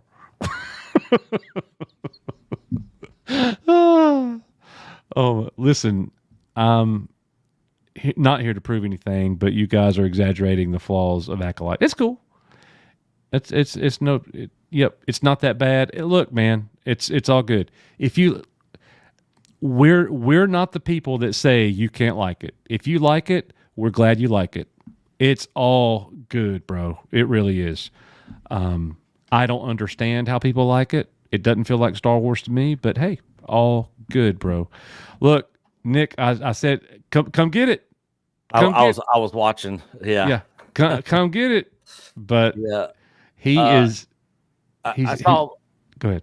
I was just gonna say I saw Mark Cohen ask if I like Basil in the Acolyte. No. I did not like that little rat. I was not a fan. I'm not. I don't really like anything. I thought that Smilo Ren had a good acting performance in this last episode. I thought he was one of the better actors. Lim Jong Ji, or what the Korean actor who plays Master Soul, I thought he has given a fairly decent performance throughout the show so far. Some of the moments with the lightsaber battles I thought was fairly decent. So I mean, I had a couple things that I was like, this wasn't bad, that wasn't bad. It's not absolutely 100% trash from start to finish. There's a very few sprinkled in decent moments, but that's about it. So Ollie G, I'm going to tell you, man. Nick will back me up on this. We've had many people. There's a long line of people who have come to our channel looking, for a bone to pick. Yep. Coming at us. And you know what happens after they talk to me and Nick for about 3 minutes? They end up liking us. Yeah. Because we're pretty dang easy to get along with and talk to, especially Nick. Yeah. Especially Nick. I'm a social butterfly. Yeah, he's better than me. I might be a little nicer or more polite than him. But yeah, I can kind of be an asshole at times. He could have but Nick can talk to you about anything. Yeah. I'm not good at chit chat, believe it or not. When I call people, I don't go, hello, how are you? How's it going today, man? I didn't talk to you. No, I go right to it. Yeah. I don't do the whole pleasantry stuff. If I call somebody, it's right to why I was calling, and people just know that about me. I'm just built different like that. I can go to a bar, not know anybody there, and go by myself. And I would feel like a man wearing eyeliner. Yeah, and I could go in there and talk and just talk to strangers. Yeah, I would feel very uncomfortable. I would hate it. Yeah. Anyways, so look, we're telling you, call us. Send me a message, DM. We're on Twitter. You can email us, echobasenetwork@gmail.com. All one word, no spaces. Oh my gosh. Going back to what happened in House of the Dragon today. Spoiler.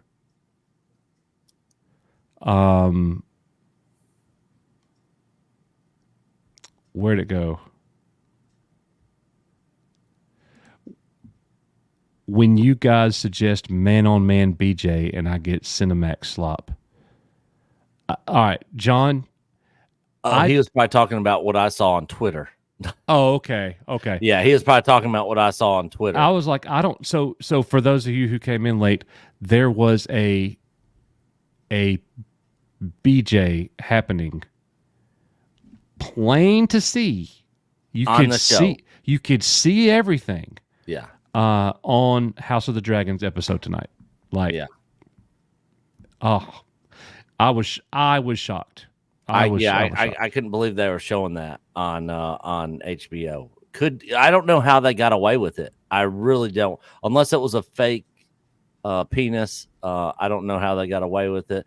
But the thing I saw that Tim Pool posted on Twitter, oh God, you sometimes you see things that you wish you could unsee. That was one of them. I wish I had not gone to Twitter and saw that, because it was one of the grossest things I've ever seen. So Ollie G, he says, I'm not saying I dislike you. I watch your show because of the way you criticize the Acolyte. It's funny. It feels like you guys know it's not bad, but you do it for satire. I think not. you probably think that because Nick and I aren't like I think acidic is the word. We're not like yelling in the camera about hating it, but we think that I think the characters are terrible. Yeah. I think the performances from Stenberg are wooden. Yep. There's so much like plot holes in the show and things that don't make sense. Things that don't make sense at all. Like Soul was leading 12 Jedi at the very end of the episode 4, I believe, when Darth Smiley force pushed him. Episode 5 picks up right where it left off. Where's Soul? Where's Soul? Where's Soul? Osha's waking up. Where's Soul? Where's Soul? Smiley's killing people. Where's Soul? Osha's going to them right there in the fight. He's killing them all. Where's Soul? Yeah, they're all up running around fighting. It makes no sense. He's out of commission. Yeah. And then freaking Yord, he gets sliced in the leg, like can't move, is on the ground, and then he's up running around like he's, and then he's running through the jungle like Tarzan. Yeah. And it's like, well, dude, I thought you were like injured, and like I guess he used force healing or something. Like, and then and we're only picking on the last episode right now because it's the only one that's fresh in our mind. Yeah. I can't go back to episodes 1 through 4 because I only watched them once. Yeah, I try to erase them from my memory. Yeah. But good God, that freaking civilian. Yeah, civilian. That's tell me what to do. Stupid thing.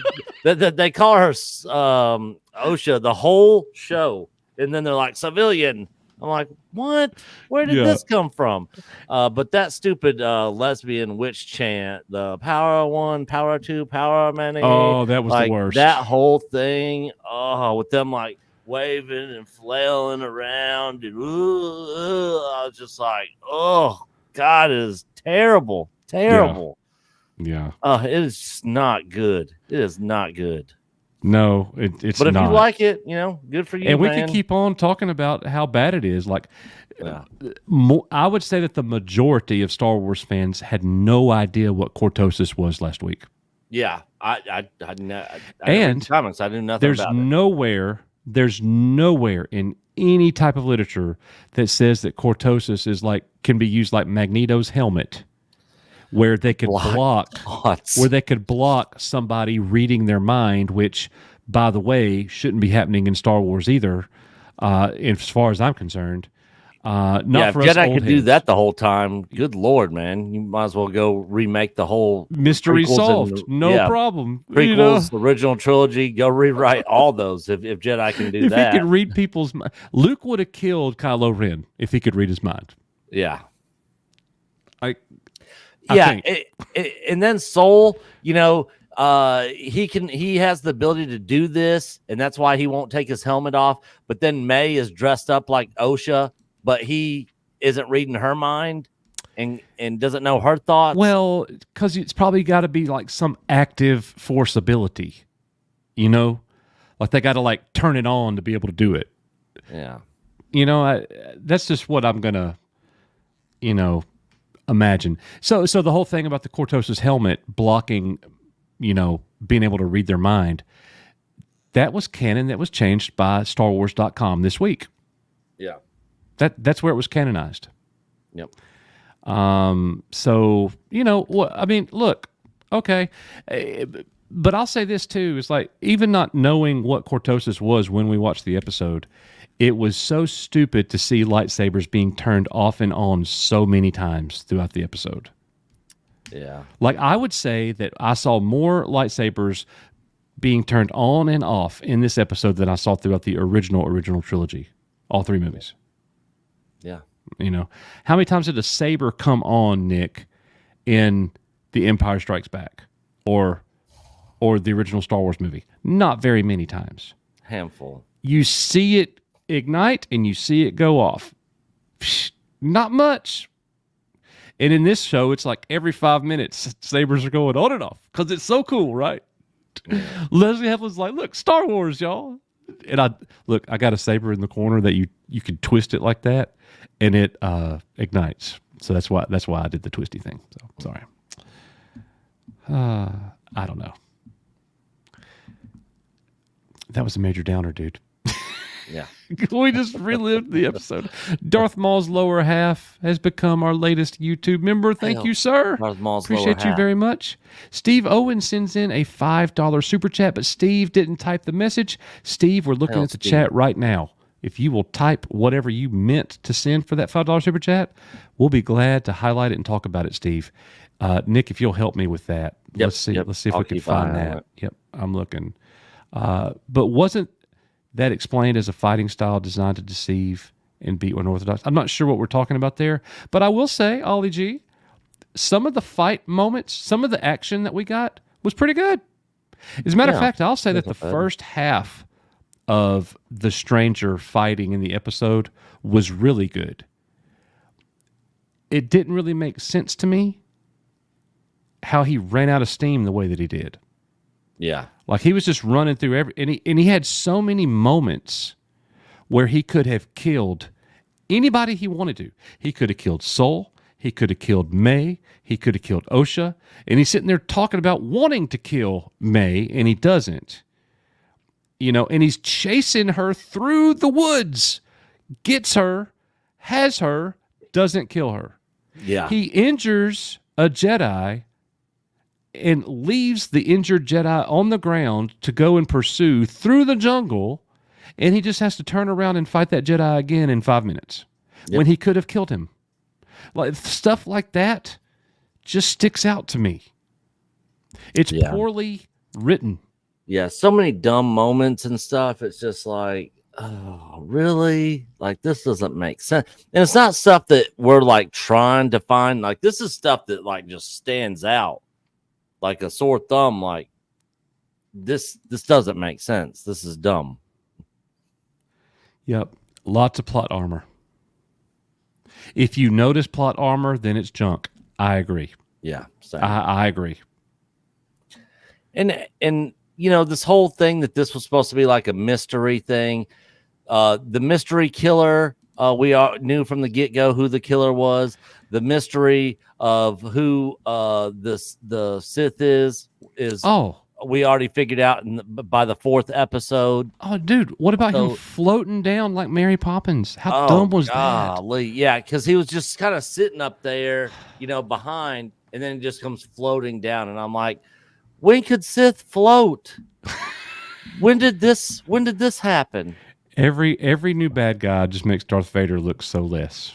Yeah, like the only thing I can think of is he got a freaking raccoon leaf, and he just had we just didn't see the little ears flopping for him to be able to float around up there like Mario in Mario 3.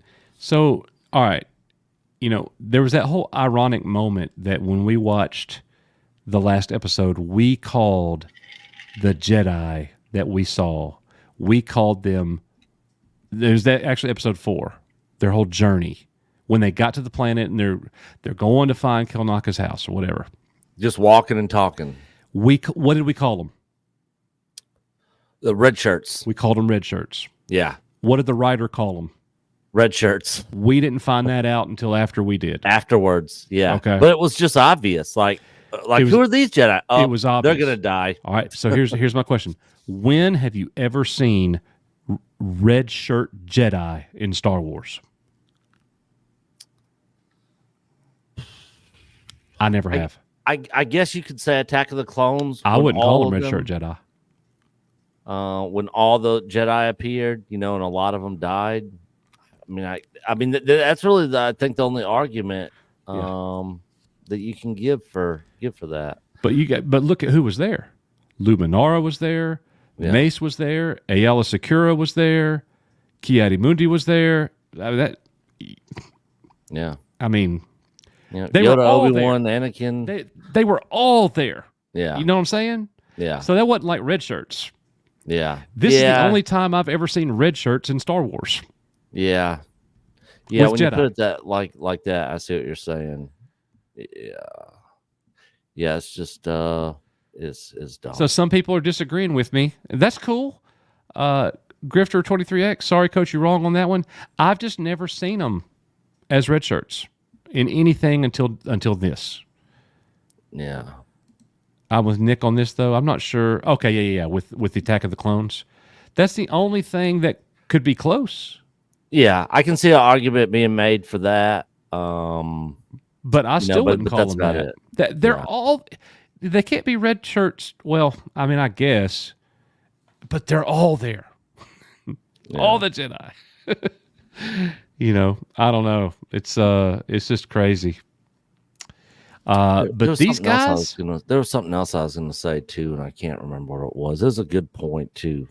Okay, all right. Maybe that's a good way of putting it.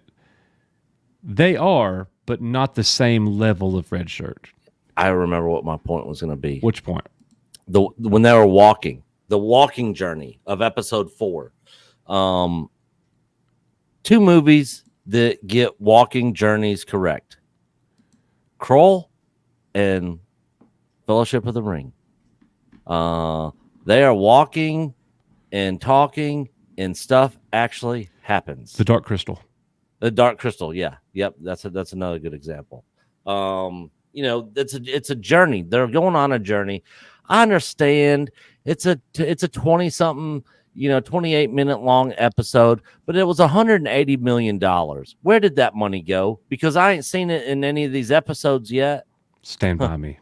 Yep, Stand By Me. Yep, that's the another never-ending story's got some walking. Yeah, when you're on a walking journey and like stuff happens. Rambo. Yeah. Yeah. I guess you could argue, they ran into the bugs. It was one bug. That's all they could afford. Get ready all for all the other bugs, all they could afford was to sit there on the trees. Get ready for until the next episode. The stink nuggets. Yeah. I need to watch Jane Silent Bob. It's been a long time. That's a funny movie. I probably see that movie at least once a year. I probably hadn't watched it in 20. Wow. Yeah. But man, I watched it a ton back in the day. Yeah. I had to have seen it at least 50 times. So, I don't know. Let's see. I never saw the super chat from Steve Owen. I haven't seen anything either. Yeah. All right. Well, look, Ollie G, I'm removing my. Does it look like I have eyeliner in that picture? I don't think so. I don't know. think so. I don't know. But I'm taking the offer down now. I'm removing it. So, but you're welcome here. Like, that's the thing. I don't have any problem with it. We don't hate you. You're enjoying the Acolyte. I say good. Don't let anybody change that for you. It's all good with me. We're not. But don't try to sit there and say we're wrong because we don't like it. Yeah, exactly. We respect your opinion. Please respect ours. It's and that's it. We're not trying to make anybody think like us. We don't do that. Please watch Out Loud Geek's take on episode 5. I think it is very informative. I think he leads Leslie's intent. Can't wait to see what he says next. Outland Geek. I don't think I've ever heard of Outland Geek. Out Loud Geek. Out Loud. Oh, Out Loud Geek? Yeah. Out Loud. That's misspelled. Loud. Out Loud Geek. Okay. Got it. How lame is Star Wars The Acolyte episode 5? Cool. I got it pulled up. I'll check it out after our stream. Yep, I'm gonna check it out too. Just subscribed. Just subscribed. Thank you, CWSB, for sending that in, man. Happy Canada Day to everybody. Leslie Headland does have a Lego head. Yeah, blockhead. She does like have a Charlie Lego Brown. Head. Yep. You blockhead. Yep. All right, brother. Well, look, tell everybody what we got going on this last day of June. Yeah. Tomorrow we start the last month of summer. Yep. July 1st, tomorrow. We got 3 more weeks of the Acolyte. We got Cobra Kai season 6. The first 5 episodes coming later on this month. House of the Dragon every Sunday. So yeah, there's gonna be a lot of stuff to talk about. We got Deadpool Wolverine this next month.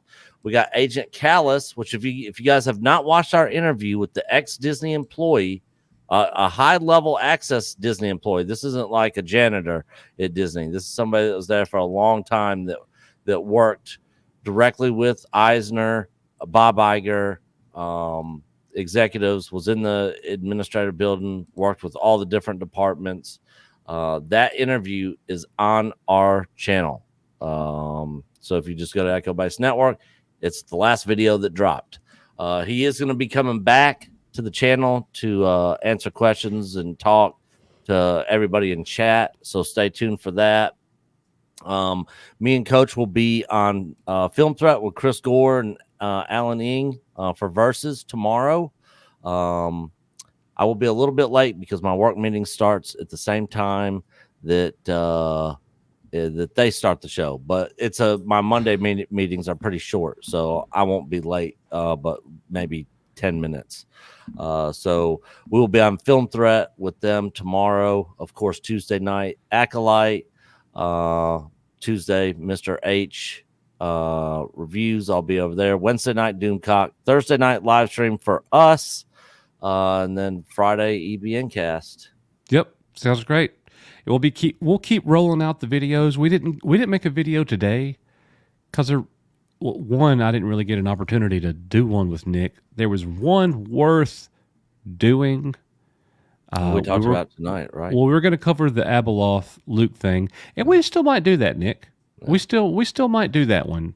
But there's another rumor going around that the Rey movie is not going to happen. I don't think it's gonna. I'm not gonna believe it's happening until I see set photos and it's actually filming. So let's make those videos tomorrow. What do you say? Yeah. You down with that? All right. Yep. Tomorrow, Luke Skywalker and Rey, unless something better comes along.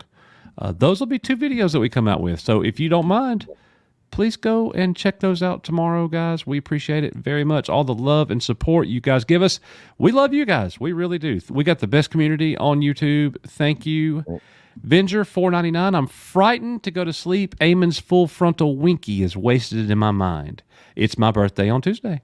Happy early birthday, Venger. Happy birthday. And yeah, man. That episode tonight. Whoa, man. There was some scenes in that, Venger. Venger, this is for you, my friend. The Empire wishes you a happy birthday. And now, we're not gonna play the whole thing, but happy birthday, Venger. Yeah, he does sing happy birthday, but it's like it's kind of cringe. It's long and it's kind of cringe. So yeah. Anyways, guys, thank you so much for being here. We appreciate y'all so much. As we always say here, you are Echo Base Network. May the force be with you and all that jazz. See you in the next one. Bye, guys. Oh, and I don't know why Nightbot just deleted Humphrey Bear's chat. All he said was, the Acolyte is not good, LOL. And Nightbot deleted Humphrey Bear's chat. Nightbot is a toxic racist. See you later. Yeah. Bye, guys. Coach and Nick from Echo Base Network, thank you so much for being here with us tonight at Echo Base TV, where community happens.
The power of one. The power of two. Later, guys.